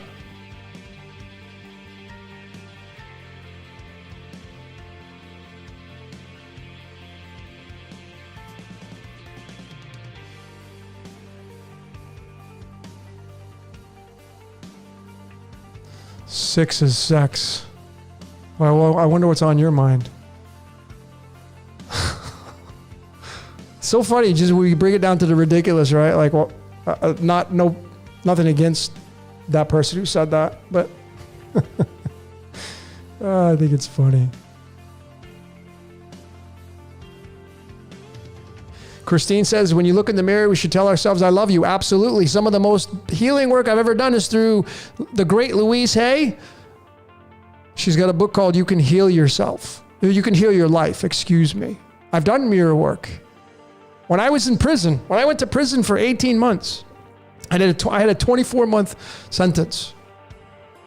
And for a large portion of that, I was in this transit center until I went to the camp that I ended up going to for the remaining 5 months of my time. But for over a year, I was in this transit center. It was, 2-man cells, bunk cells. And I mean, I guess I look back on it, I was super grateful because a lot of times, because it was a transit center, meaning that prisoners would be going from like a maximum to a medium, or a medium to a low, or a low to a camp, or whatever, traveling back and forth. It would be a stopover. So you would have a lot of turning doors, a lot of revolving doors. But there were some people in there long term, like myself. I was in there like 13 months, I think. And it was lockdown at 9 p.m. And then you're in for the night. And a lot of times I was very fortunate. I had a cell to myself. So there was 2 bunks, but it was just me. And I took that time and I made lemonade out of it. I taught myself how to meditate for 30 minutes straight. I put a timer on my watch. I had this watch, which was a luxury in prison, a Timex watch that I bought through the commissary. And I would time myself for 30 minutes and just pure, no noise. Close my eyes and sit there for 30 minutes in a plastic chair. And then I started to do my mirror work, and I had, in prison, they would sell these mirrors. They were like, I don't know, like this big, shaving mirrors, made of plastic. And it had a magnet on the back of it. And I was on the bottom bunk. So I would just put the mirror on the top. It would just, they were made of metal, of course. They were the most comfortable beds ever. But you'd have the mirror, and I put it above it, and I would do the mirror work. And what is the mirror work? Well, you start talking to yourself. Start forgiving yourself. Start releasing things that no longer serve you. And then I would start making notes in pencil. I would do affirmations. I got all into this stuff when I was locked up. I made lemonade. I read over 100 books in 18 months. Sometimes some of them twice, 3 times. That's what I did with my time. I watched very little TV. I think the big highlight was watching American Idol. It was kind of a ritual for us there to watch American Idol. That was a lot of fun. I remember that. Made lemonade out of it. What are you going to do, right? But I did a lot of mirror work when I was away. That's what I made lemonade out of that time. It was the greatest transformation of my entire life. It was all part of my script. It was all supposed to happen. And that's it, Anyway, that was probably a little bit too much TMI, but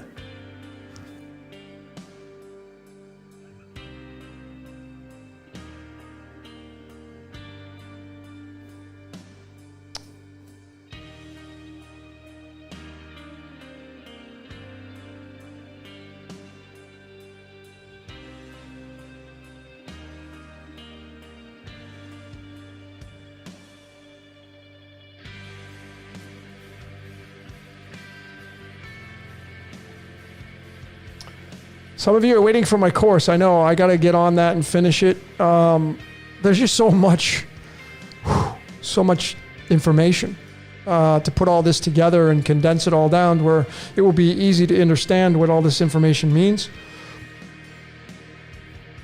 Space Monkey Mafia. I love your avatar name. Pretty awesome. Thoughts on us being in a movie like Total Recall? Yeah, you can look at it any different way. Total Recall, Running Man, Maze Runner. Look at Maze Runner. Who's the character? The main character of Maze Runner? Thomas. Who's the main character in the Matrix movie? Thomas. Who is Thomas in theology? Jesus' twin brother. Thomas. I did a decode on Thomas. Thomas the tank train. Thomas this, Thomas that.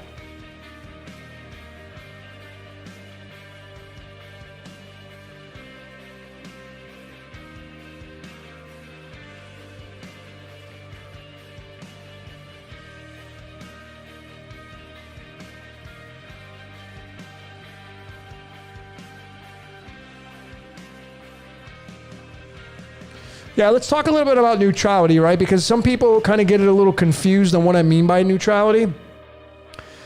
Let me see if I can. Okay, let me show all of you. Hang on.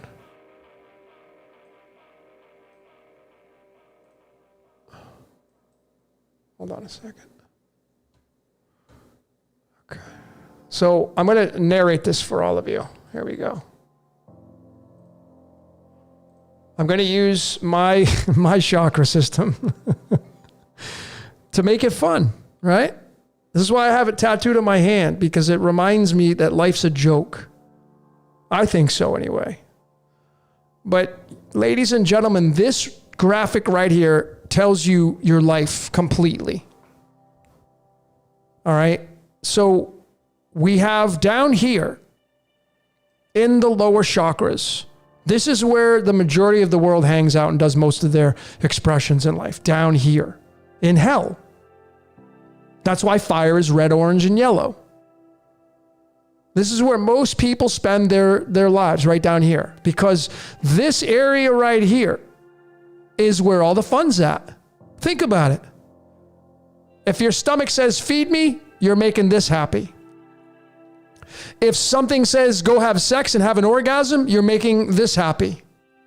If something says go to the bathroom because I need to release because it hurts holding it in, you're going to now make the anus happy. Right? But what pops out when you sit on the porcelain throne? A freaking little devil pops out in the bathroom. And then you wipe your butt and you're on your way. That's the joke of this reality. Little devil pops out when you go to the bathroom. This is your root now, right? So this is all hell-based energy. And this is where the majority of people spend their time. And it's unavoidable now, all right? It's unavoidable because how did you think you got here? Parents humped. They had to use this sacral energy, right?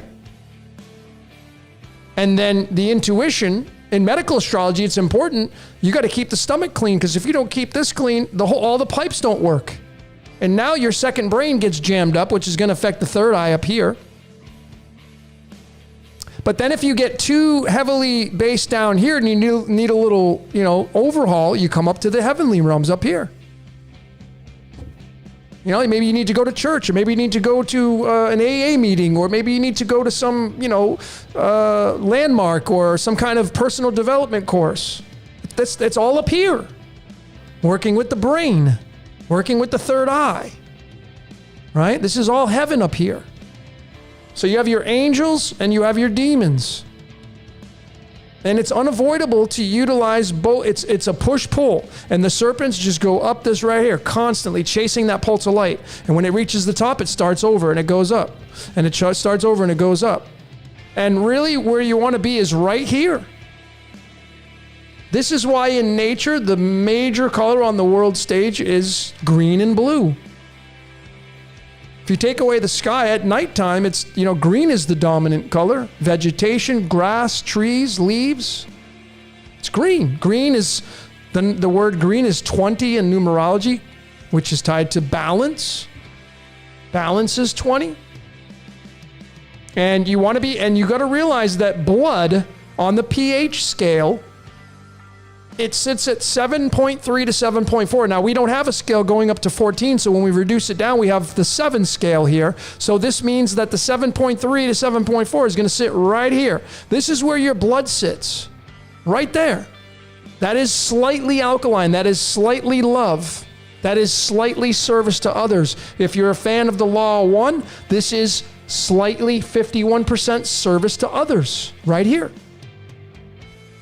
But when you want to have fun, you're like, oh, I want to go have a couple glasses of wine. Guess where you come? Down here. Oh, I want to have a couple beers. Down here. Oh, I want to go get laid. I'm just being fun here, folks. You come down here. Oh, I want to have sex with my wife. Come down. What do you think? Okay. Lust and love, and it's all combined together down here in the lower chakras, period. All right. We just got to have fun with this reality. But you want to be in the center point. This is neutrality. Now, when you're looking at neutrality from the standpoint of this reality itself, the majority, the mainstream, the dirty laundry, it's all down here. This is where all the agents hang out. All the Mr. Smiths hang out down here. A lot of the people that are involved in your life, you're going to see, they spend the majority of their time down here. Okay? They spend all their time, the majority of it down here, and they're going to try to get you down here. I think the great meme is like in heaven, all the interesting people are missing. Because this is where all the fun's at. Feed me, stomach. Give me sex, sacral. I got to go to the bathroom, the root. All giving you satisfaction. And then it's, a lot of it has to do with the mouth. So light gets swallowed and it goes down into the hole. And through the cosmos, we live in the belly of the beast right here. That's why the solar plexus is yellow and the sun's yellow, et cetera, et cetera.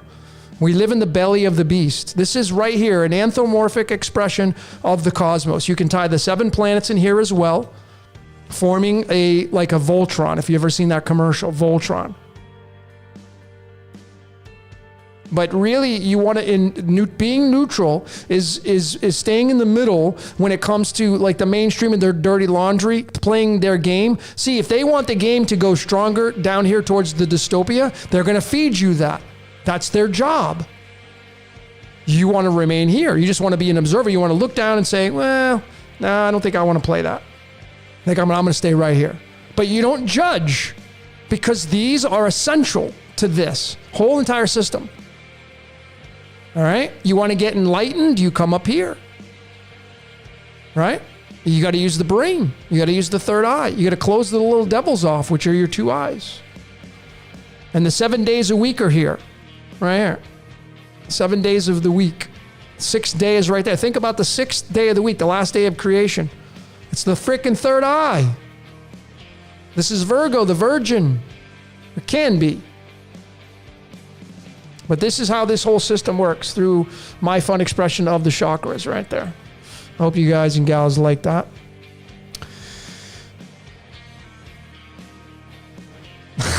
Maya. I'm not even going to repeat that. That's pretty funny, Maya. I know you ladies, man. Some of you ladies have some pretty dirty minds, man. That's you just playing out your part.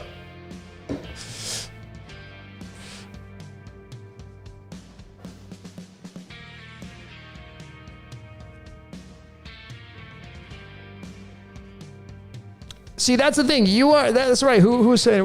Flip mode 007. We're here to play the game. Folks, what if you are God? What if you are the creator and the creator is using you to experience its own game? I'm not saying it's true, but what if it is true? That'd be a game changer. Because I'll continue to say it. I'll show all of you a good brand I take from supplements. I like this brand right here. It's called Life Extension. Stinking camera is not. I don't know why it's not. Life Extension. Good brand. Okay. Do you think that the people that created this brand, do you think they have swallowed a few of these of their brand? Do you think they use their own supplements? I mean, if you created your own supplement line, wouldn't you use your own supplement line? Unless you created something that was cheeseball-y, unless you're just in it for the money. But if you're in it to really help people, I would think so. If I had my own supplement line, I would be using my own supplement line. That's how I roll.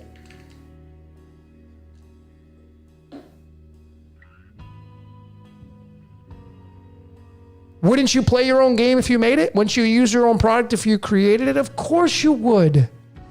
God, it would be absurd to think that you wouldn't.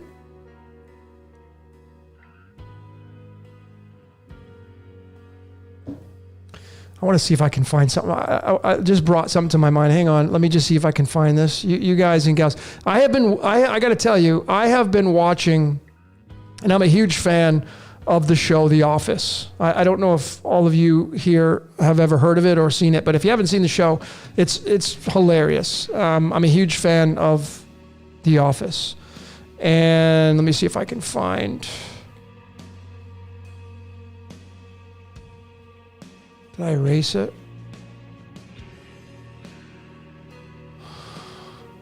Let me tell you right now, ladies and gentlemen, I can't find the screenshot. The gems that I have, the hidden messages in The Office that I can tell you right now, the creators of the show, they don't know they're in there.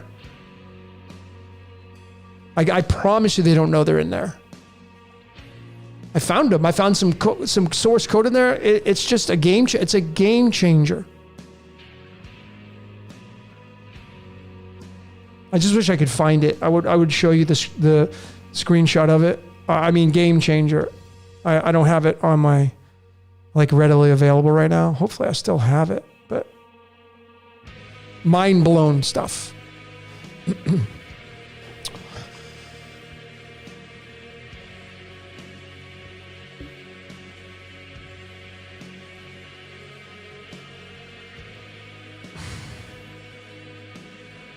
Oh, they have a British version of The Office? I haven't seen that. I should probably watch that.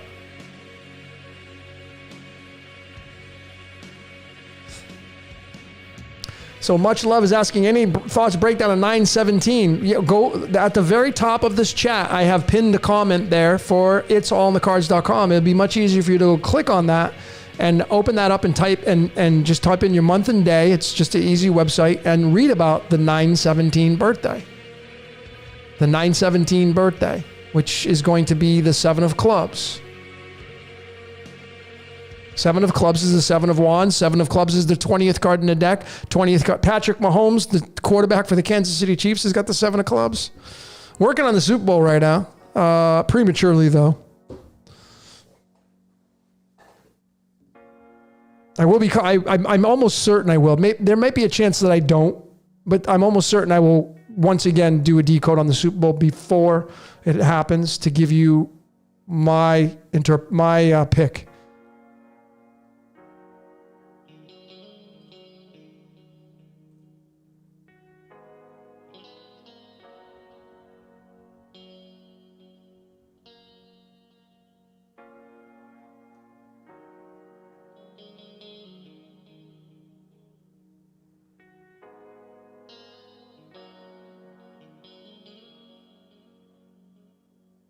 I mean, I'm such a huge fan of The Office, right? Like I go and I start looking at the code, like I'll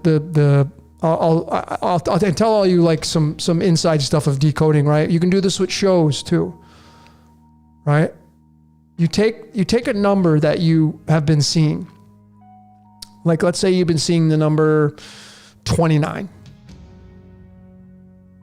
Well, you can go to a show, go to season 2, episode 9, and you look for the message in there. I've done it with the show House, if you're a fan of that show. Folks, the stuff that I find, I don't even show. A lot of stuff I find, I don't even show because it's just, some of you, like, it's just so unbelievable, but it's right there. It's so beautiful. This code is so connected. It is absolutely ridiculous. So if you're seeing a number, like I know a lot of you are going to jump, oh my God, 33. Yeah, go watch season 3, episode 3. What's the title of it? Break down the numerology of it. What day did it come out on? Who are the actors in it? Who wrote it? What is their birthday? What's their birthday? It's endless, folks. Endless.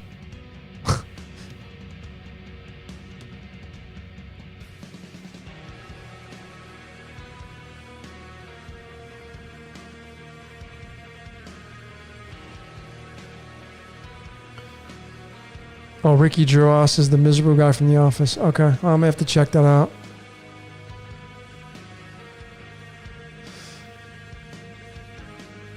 Four clubs. What is the 4 of clubs? 17th card in the deck. 4 of clubs is tied to the house. Let me show all of you. 4 of clubs. If you're the 4 of clubs, you're a builder. Like if you're a 4 birthday, you're a builder. I'm a 4 birthday. What do you think I'm doing? I'm building. I'm showing you guys. It's the cube. It's this. If you're a 4 birthday, 4 life path, you're a teacher, you're a builder. It's the cube. You're building your own cube. You're squaring the circle down here as a 4. What does it mean in the tarot? Here it is. The 4 of clubs is the 4 of wands to get the picture. See the people right there? They've built their castle. Like, yeah, it's our first house. We bought our first $1 million home. The 4 wands. The 4 of clubs. It's the builder. And it's of the mind. This is the card of the casino. The house always wins. This is the casino. The 4 of wands. The 4 of clubs. Card 17. And why the 4 of clubs is card 17. What's the 17th card in the tarot? It's the star card right here. So you have the happy home. You have the happy home, building the casino down here, the house, and now you have the star to play out the game. All found from the 4 of clubs, card 17. So we get the picture of that. That's how beautiful this whole thing is, to tell you how this reality works. From that, 4 of clubs converts into the 4 of wands, which means structure, happy home, and then this is the 17th card, and the 17th card in the major arcana is the star card. So you combine the two together and you get happy home with the star. Now it's the star of the movie. See the two people, they're happy. Yay, we got our castle. And now you're in the casino. Now you're in the funny farm. That's this reality. It's a funny farm. Go check out, there's a good show on Netflix called, I don't know if it's even there still, one of my favorites called The Good Place. Ted Danson plays Jesus, plays Michael. The creator of the show is Jewish. So there's Judaism in there. If you put two and two together, the show is all about, like, where am I? After someone dies, you're in the good place. But it's really not. You're in the funny farm. So you got to make lemonade. You got to make lemonade out of it.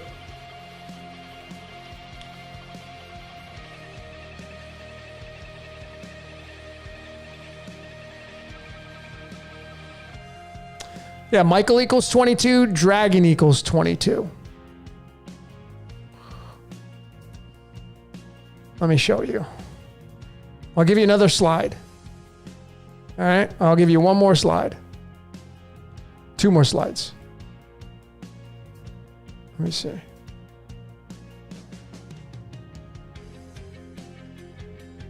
Okay, here we go. You guys ready? You guys and gals ready? Here we go. So this is going to be off my next decode coming out. I haven't figured out what I'm going to name it. It's either going to be Mirror or The Devil and I. But here you go. The mirror of Michael is the dragon. See, they're both 22s. What is the mirror of 22? 22. So the scripture talking about Michael fighting the dragon is Revelation 12 verses 7, which is 127, which is the 31st prime number, which is tied to ride or die, which means the game of life.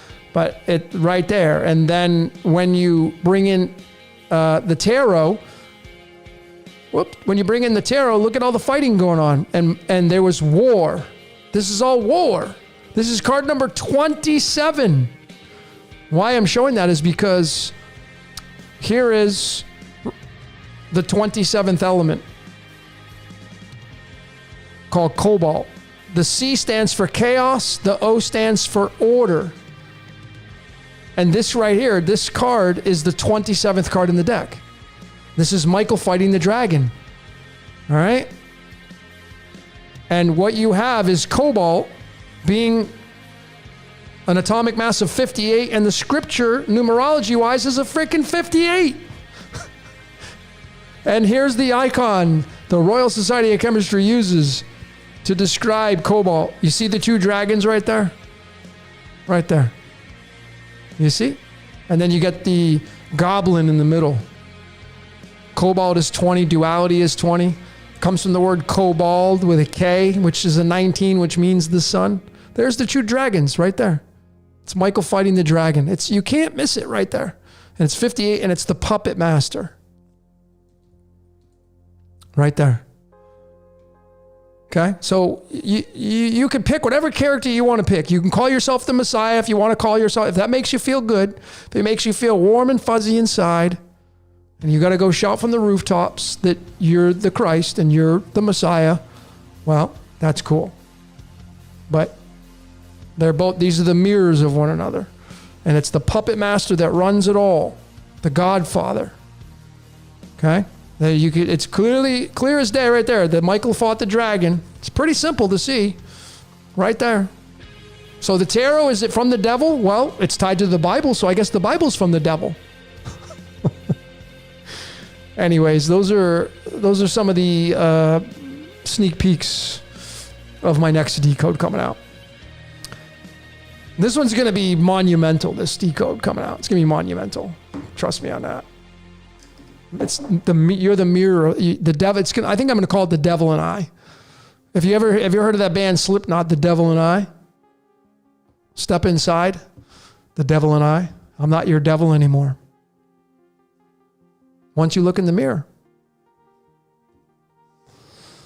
That means when you look in the mirror and you realize, oh my God, I'm the devil. This whole freaking time, man, it's been hiding and it's right there. Yeah. Well, then now you realize there's not a boogeyman chasing after you.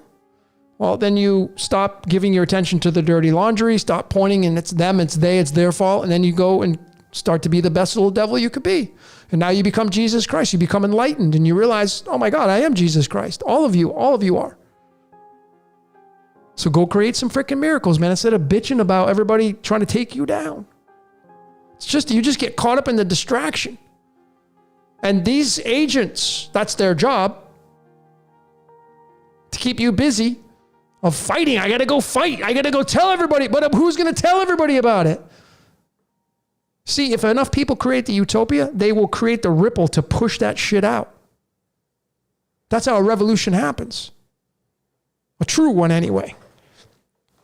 Yeah, you're going to get some people that'll create there'll be a revolution. People are going to fight. Empires are going to fall. Sure. That's like you doing a detox. Congratulations to everybody that made it through my Green Box Detox number 2, by the way. Big shout out to all of you. Green Box Detox is something that I started to do. We've been through 2 groups now. 21 days, 22 days is the day of celebration, and we are at that marker point. What is the purpose of the detox? You clean the temple. You completely clean the government inside of you. You completely clean.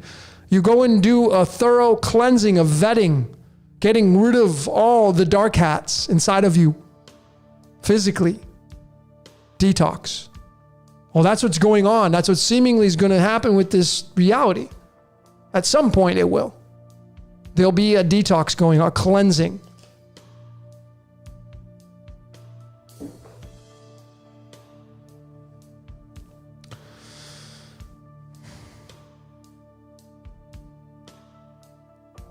So when you detox, ladies and gentlemen, you not only pay attention to your temple, your Hotel California, you're being grateful for your life. Thank you. However you want to look up, you want to look down, you want to look sideways.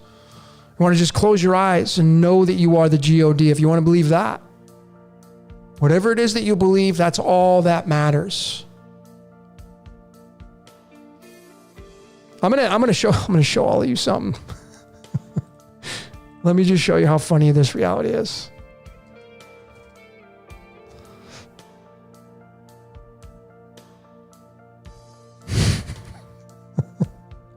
All right, so all of you should know by now that I used to be, I was born and raised as a Jehovah's Witness. I was born into it, so I kind of didn't have a choice. But whatever, it was part of my code.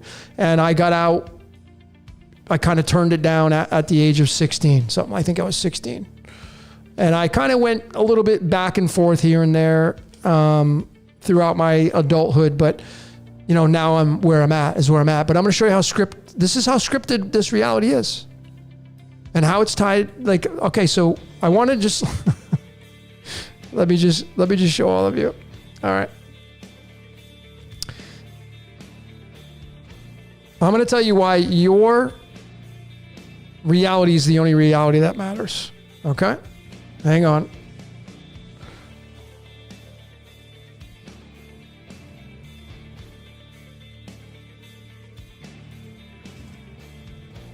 Okay. So we're going to start off with, here we go. Ready?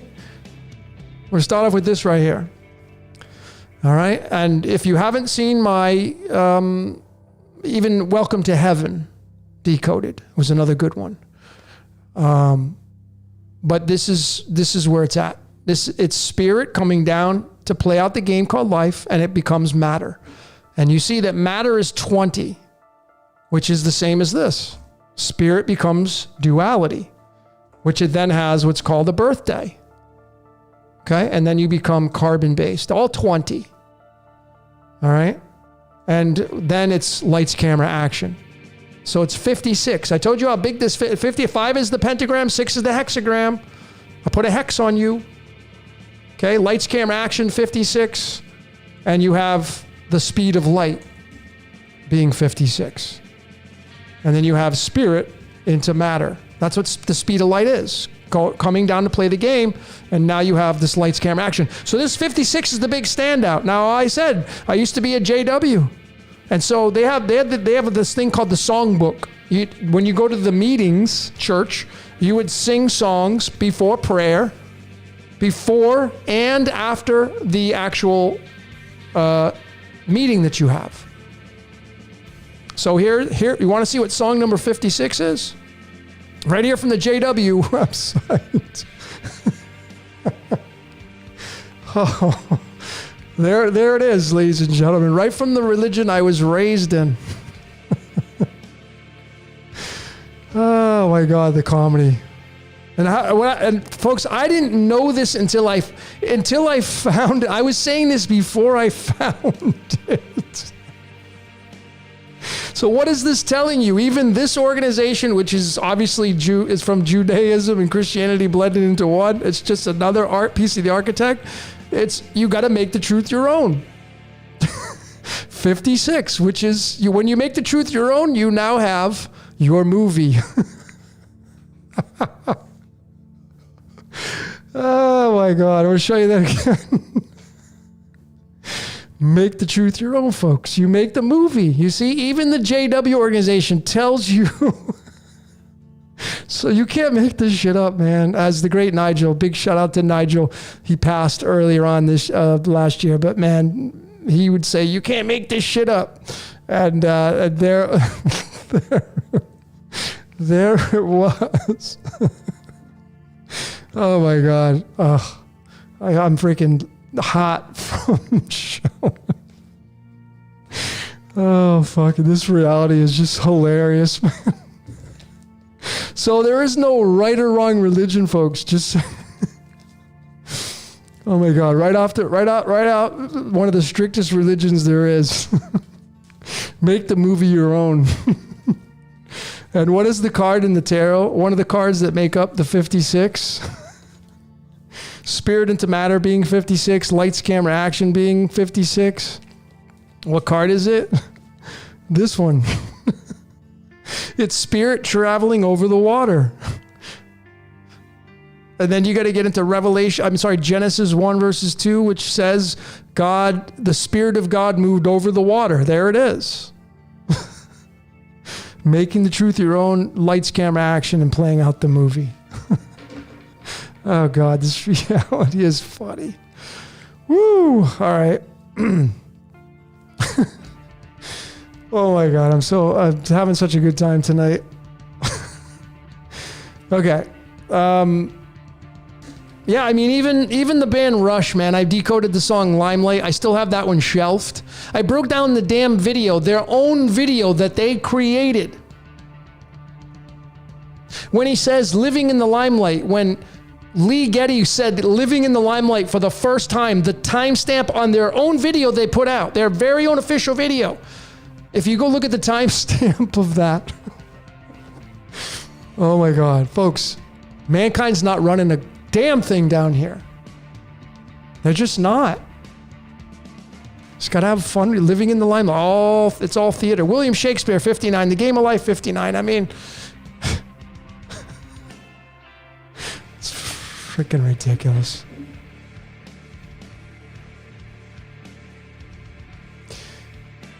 That's right. Space is the final frontier, but it's made in a Hollywood basement. I came out with that on my Hollywood. If you have not watched my Hollywood Decoded, it's one of my best ones I put out. So please go watch it. It's only 48 minutes long. 48 minutes and 20 seconds, which is 68. 68's tied to the God. But anyways, just got to make lemonade out of it.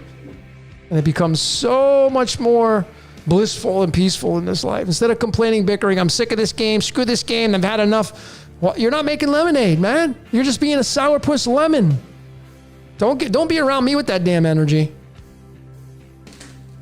I know, you know who you are. Some of you complain, I'm sick of this game, sick of this game. Well, that's no different than you bitching about the people. It's them, it's their fault. You're not making lemonade in your life, man. You're just a sourpuss lemon. Not interested in that shit.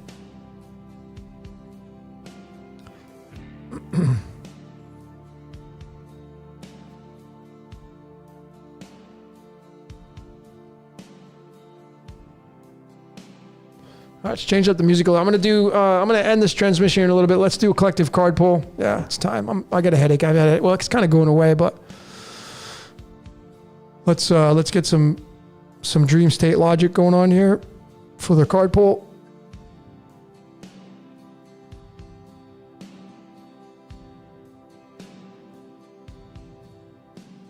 a sec, folks.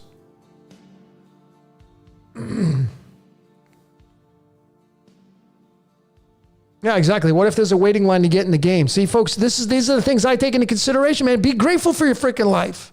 God, how hard is it? What if there is a freaking waiting list to get into this reality, man, and you're sitting there bitching about how you hate it? My life sucks. It's them. It's their fault. And then the spirits that are trying to get into this reality, they're like, oh my God, these people don't even know what they freaking got, man. So many people are so like, I can't wait to leave. I can't wait to get out of here. You don't even know what the hell that looks like. It may suck shit. And you're just so focused on it. Man, just be grateful. The now moment is all that. It's the gift of life. Turn it into lemonade, folks. Stop complaining about your life. I get it. Life's good, it's bad. It's good, it's bad. It's good, it's bad. It gets good, it gets bad. Only when I get this. And when I have this, I'll get that. When I get this, when I get a new car, when I have a baby, when I get married, when I wear a ring, when I get this, when I get a new wardrobe. Folks, you're never going to get happy overall. You're just going to have bits of it. Be grateful for your freaking life.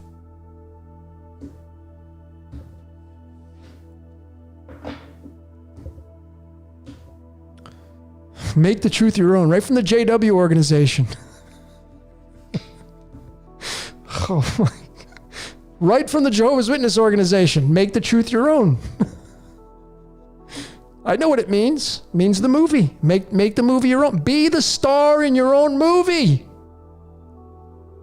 Some of you just are okay with just being a little person sitting in the cafeteria over there, and you're just, okay, just pretend like you're eating a sandwich. Just pick up that sandwich. Pretend like you're having a conversation. Oh, okay, haha.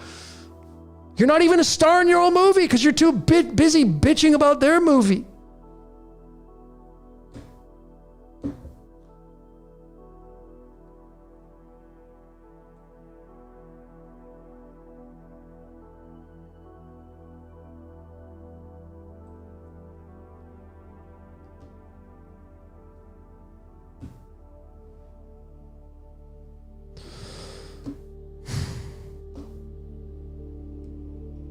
I'm shuffling these cards. I'm going to talk to the tarot. We're going to see what the tarot says. What's coming down the pike for all of us? What is the tarot going to say? I'm going to do my best job of interpreting this for all of you.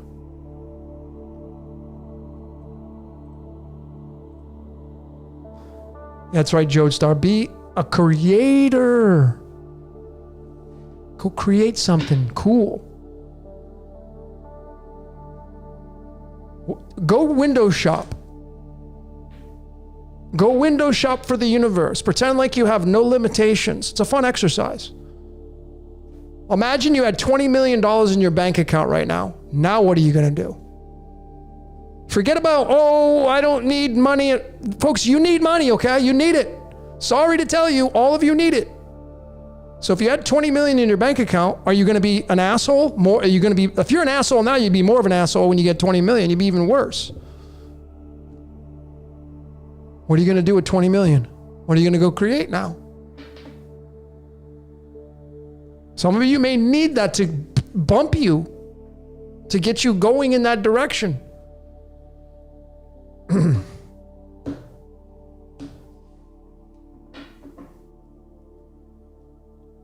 We're all just antennas broadcasting consciousness. Exactly.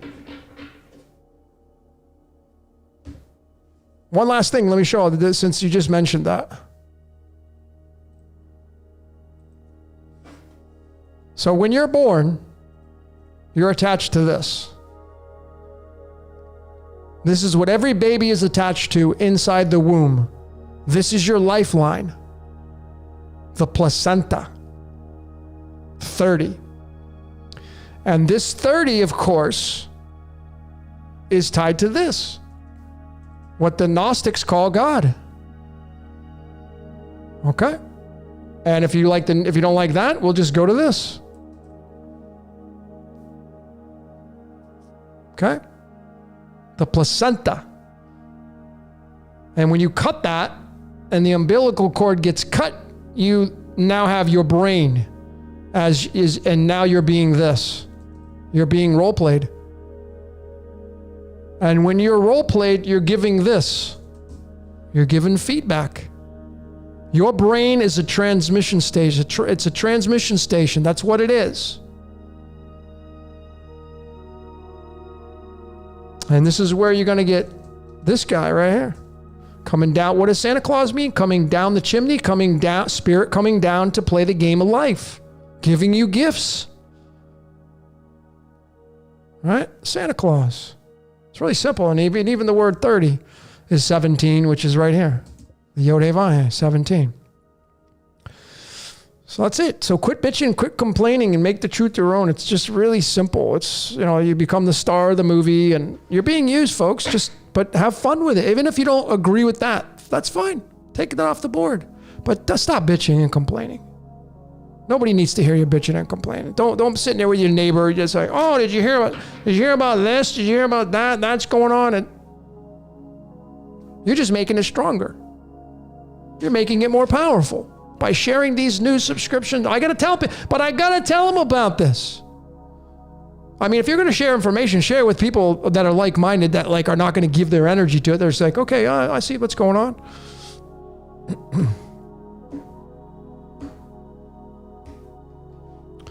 All right, so I've done a million shuffles here now, so let's kind of get into what the tarot's got to say about what's going to happen, what's happening as we move forward into 2023. I mean, we got, the recent changing of the guards in the Chinese. We have the year of the water rabbit. So if you're fans of Chinese astrology, we have that now on the table. The rabbit can be tied to the moon because it's the 4th house, which is tied to the emperor. The emperor rules the house of the moon in Cancer. Cancer is 19, master is 19. Okay? So there's some kind of correlation to that.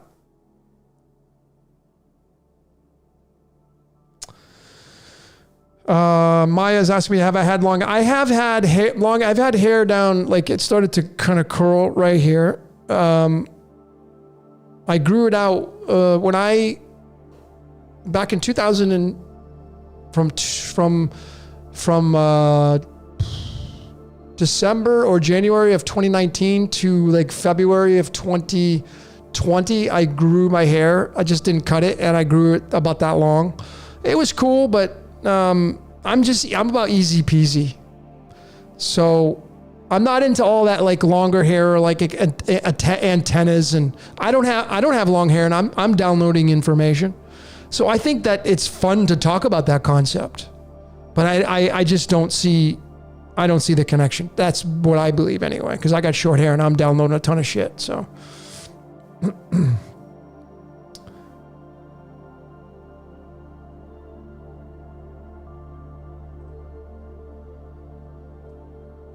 All right, so I'm just kind of going through your comments. Thanks everybody for being here.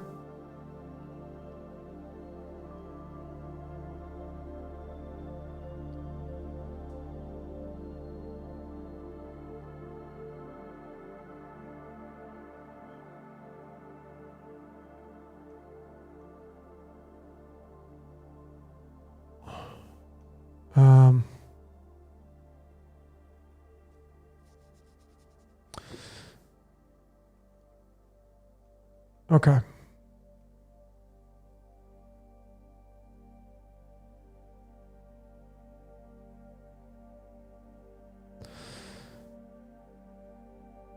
Thanks, Bobby. Appreciate it. My hair is, I used to have really thick hair, and now it's starting to come out, I mean, it is what it is, right? But I'm very grateful. I hit 50 next week, and I still have a full head of hair, so I'm grateful. Trust me, I really am.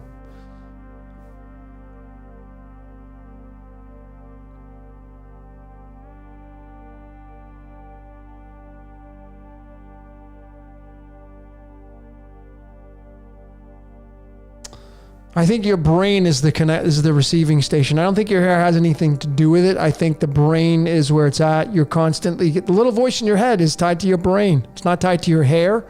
And again, I'm not taking away whatever you want to believe. If you think long hair is your antennas, then that's all good. If it makes you feel good and you believe in that, that's your truth. Then again, make the truth your own, right? I'm not here to take that away from you. I've been saying this for how long now, ladies and gentlemen, have been saying, these are my opinions and truths. I'm suggesting they're possibilities for you to consider, in which you can then come up with your own logical conclusions. Your conclusions, not mine. I'm just an extra in your movie, folks. You got to remember that your movie is the only damn movie. Your movie's it. And everybody outside of you is the extras in your movie, and the people that are close to you, that's your entourage. Those are the stars that got casted to play inside your movie. All you got to do is look at the movie. When you watch a show in a movie, and you see all the extras in the background, those people, they're not stars. They just take up space. And then you start to see, if you go study a movie, you're going to see what's the cast. The cast of the movie, like casting a web, casting the net, you're going to have the main stars. This person, that person, this person, that person. That's your cast. That's your entourage. That when you take and you put yourself in that position, you're the star of the movie. And then you have your cast, which is your mom, your dad, your brother, your sister, your lovers, your partners, your soulmates. That's your screenplay. And now you're becoming part of the theater, the loony bin down here, the psycho circus, if you want to have fun with it.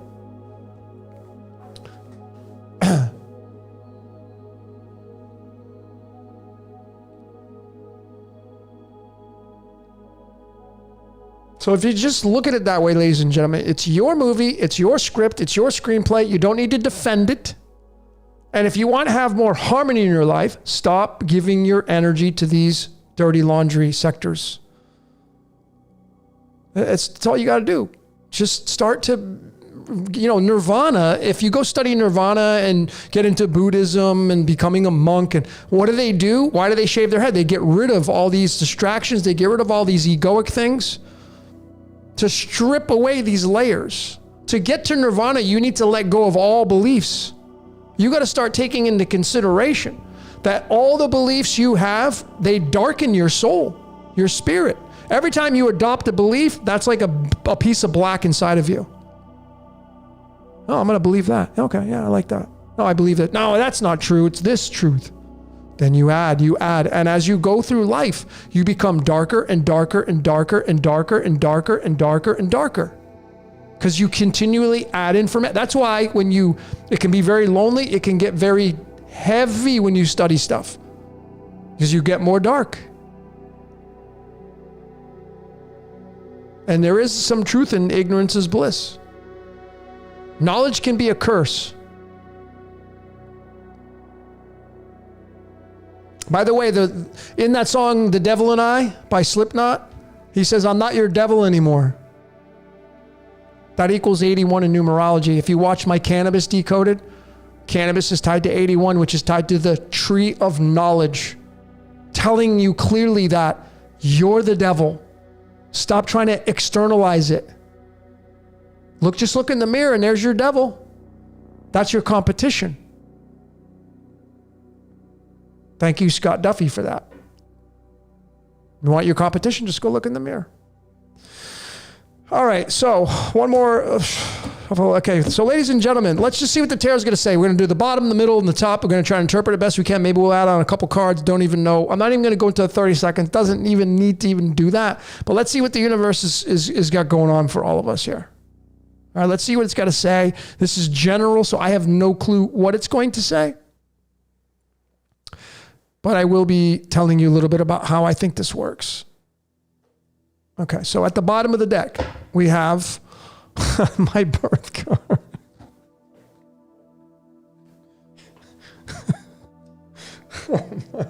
Oh my God.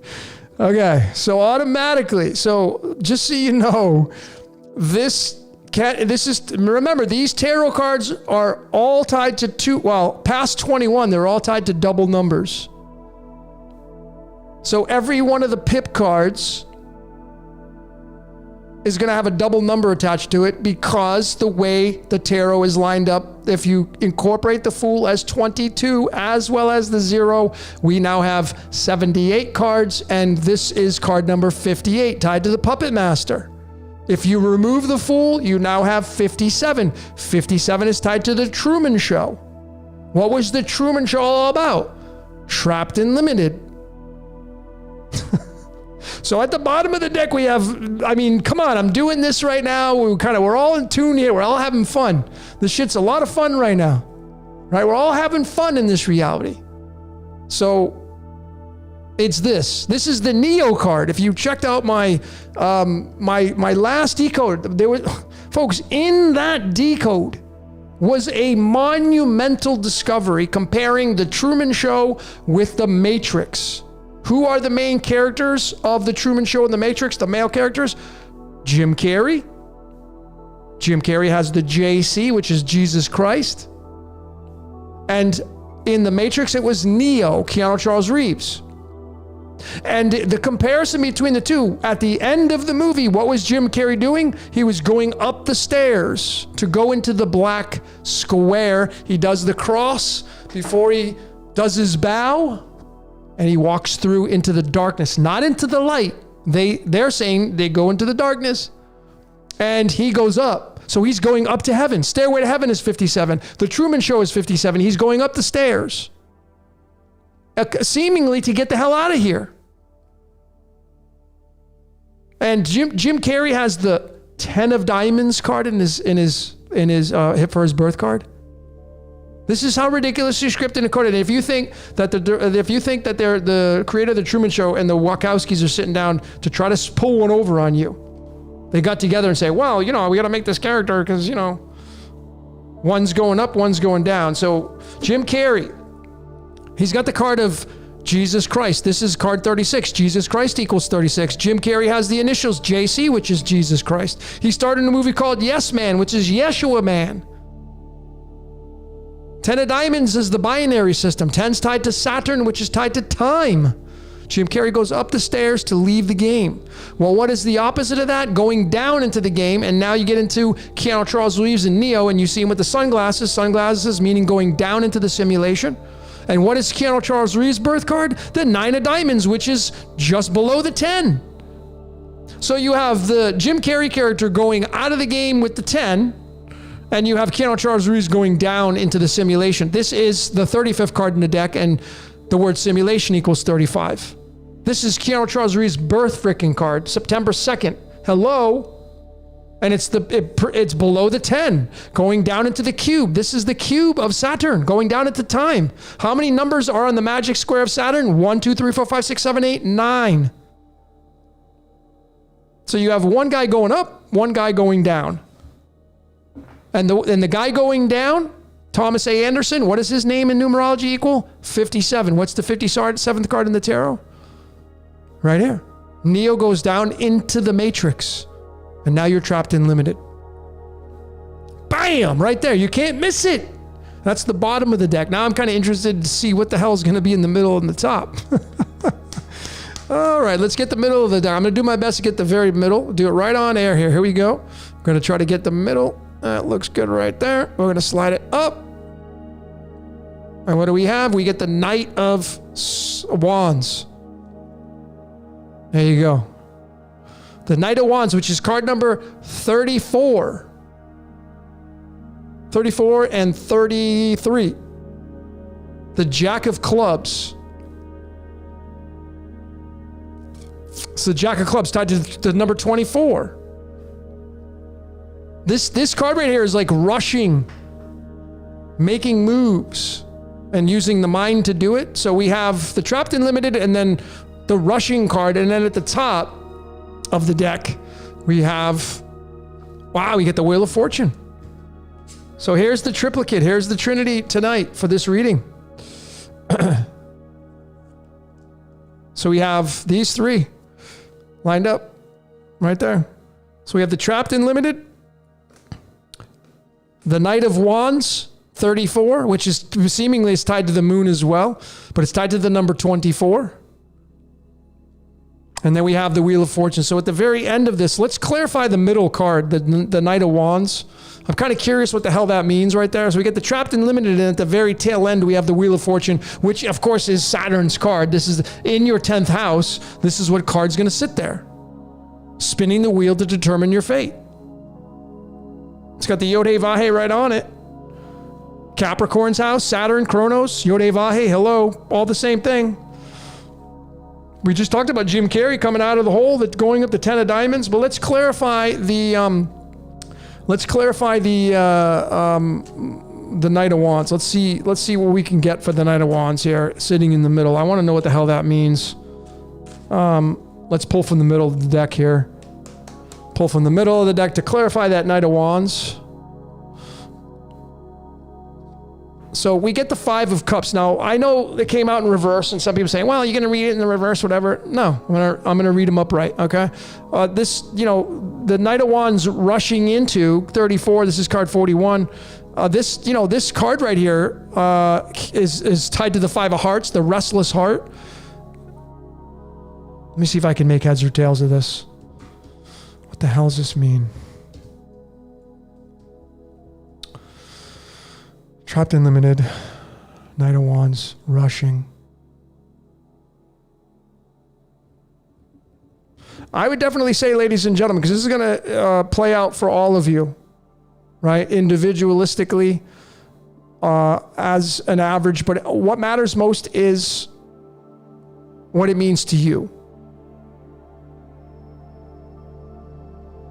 So I would say that we have the interpretation of the Trapped and Limited. Maybe we'll be losing the Trapped and Limited. I know that this card right here typically means regret, sadness, and mourning and stuff like that, but there's always the ability to turn around and look at the two cups behind you. This is tied to the five. This is tied to number, let me just get the number on that. Hold on. 41 and 40, I think. Yeah, 41 and 40.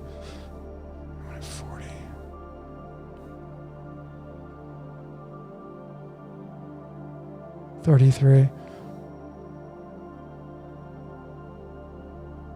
Well, the way I'm kind of interpreting this, ladies and gentlemen, I think that we're seemingly moving into, let me clarify the Wheel of Fortune. What does the Wheel of Fortune mean? I think that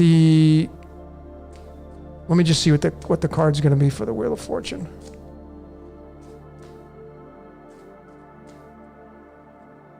Let's get the middle of the deck here. Here we go. Wheel of Fortune. Interpret that. So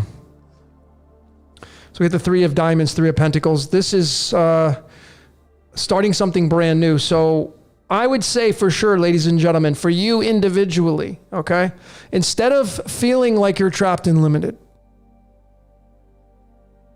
stop doing that.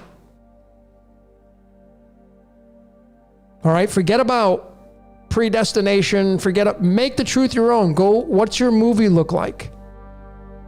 Maybe this is your opportunity to stop doing this. And then it's the Knight of Wands, which is card number 33, if I use card 57. So it's the Truman Show, and then moving away from that with the mind. And then you're moving through not doing this. A lot of you are going to have to work through sadness and mourning, not looking, the game's going to change. It's like in theology, Lot and his wife, they're Sodom and Gomorrah is getting rained down by fire and brimstone. And God's like, don't turn back. Just keep going. Just keep going. Because if you stay here, man, you could get stuck. The outcome is the Wheel of Fortune, which is you typically a very fortunate card, but I say this is a new game coming in. I've been showing this now, but the card that pops out here is card number 65, which is going to be tied to the number 30 again through the element zinc. But this is the Three of Diamonds. This is voltage, new lightning, new game, new energy coming in. This is the Apprentice. So what I'm seeing here is, ladies and gentlemen, the whole message of tonight's show pretty much was, what are you going out there to create? Are you going to just sit there and bitch and complain? Or are you going to go be an apprentice? Because I tell you what, right there, right now, this card right here, this card through now Christmas Day is the Six of Hearts. The ego card of the Six of Hearts is the Three of Diamonds, and it's this. So why this is the Apprentice card and what this is saying, the interpretation of it, you got to go make the truth your own, create a new movie for you. It's your time to stop focusing on the shit in the world. Stop focusing on the nasty shit that you don't like. I got to tell you, ladies and gentlemen, a lot of you do this. A lot of you are sad, depressed, you're mourning over oh man, this is going to happen. Like, this is the energy you're living through here. And it's saying in the very beginning, like a lot of you feel trapped. A lot of you feel limited in your life. Why do you do that? Because you need to maybe do a shaking of the tree. You need to do a detox. You need to clean up your temple. You need to clean your mind up.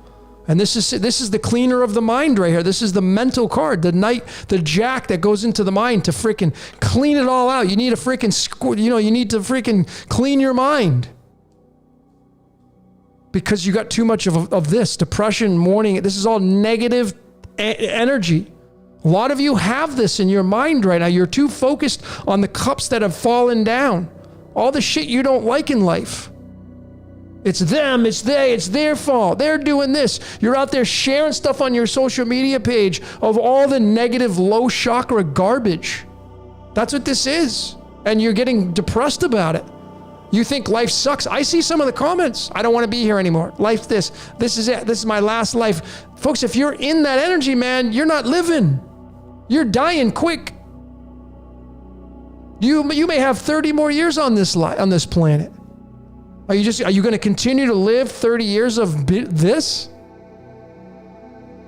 This game sucks. This sucks. This sucks. It's their fault. Oh my God, it's them. It's they. Oh my God, again, I got to, no, I got to bitch and moan and I got to do this. Folks, you're going to decay so much faster. And a lot of you are living through this card right here. So and then the outcome is determining, your energy right now. If there is a thing such as free will, and I'm not saying there is, I'm not saying there isn't, but let's assume there is. You're going to determine your fate. And if you're doing a lot of this, them, they, bitching, complaining, you're not freaking creating. You're more of the problem than you are the solution. And the clarifier was the Three of Pentacles. It's telling you, the tarot's telling you, the universe is telling you, God's telling you, go be a damn creator. Stop complaining about life. This is the Apprentice. You know how comical this reality is? Donald John Trump is the Three of Diamonds. This is his birth card. Do you know he had a show called The Apprentice? This is the card of The Apprentice. These cards came out a long time before Donald Trump was born. You see how scripted this reality is, man? These cards, it's said the truth, man, right here. It's telling you.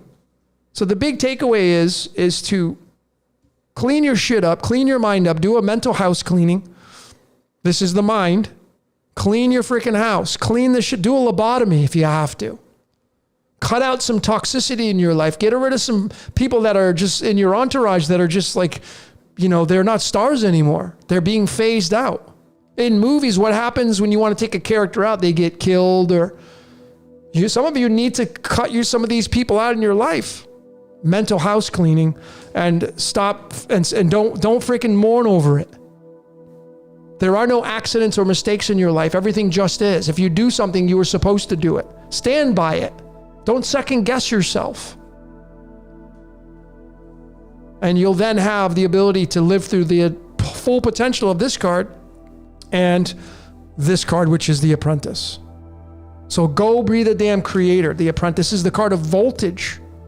In Ohm's law, you have voltage, resistance, and currency. This is the starting point of that. Voltage. Beautiful. That's how I see it. For all of you. It's a generalized reading, but all of you, you can get something from that. Because everybody here, I'm sure, feels somewhat trapped and limited on what you can do. And if you feel that energy, then you got work to do. You got to go do some mental house cleaning. Mental house cleaning. Got to go clean the mind up. Get rid of the things that are pulling you down to the lower chakras. You got to get rid of that stuff.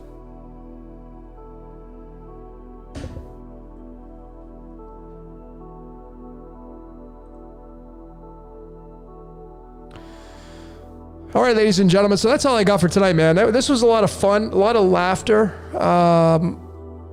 Life for me is changing greatly. I'm super excited. I really am excited about what's coming down the pike.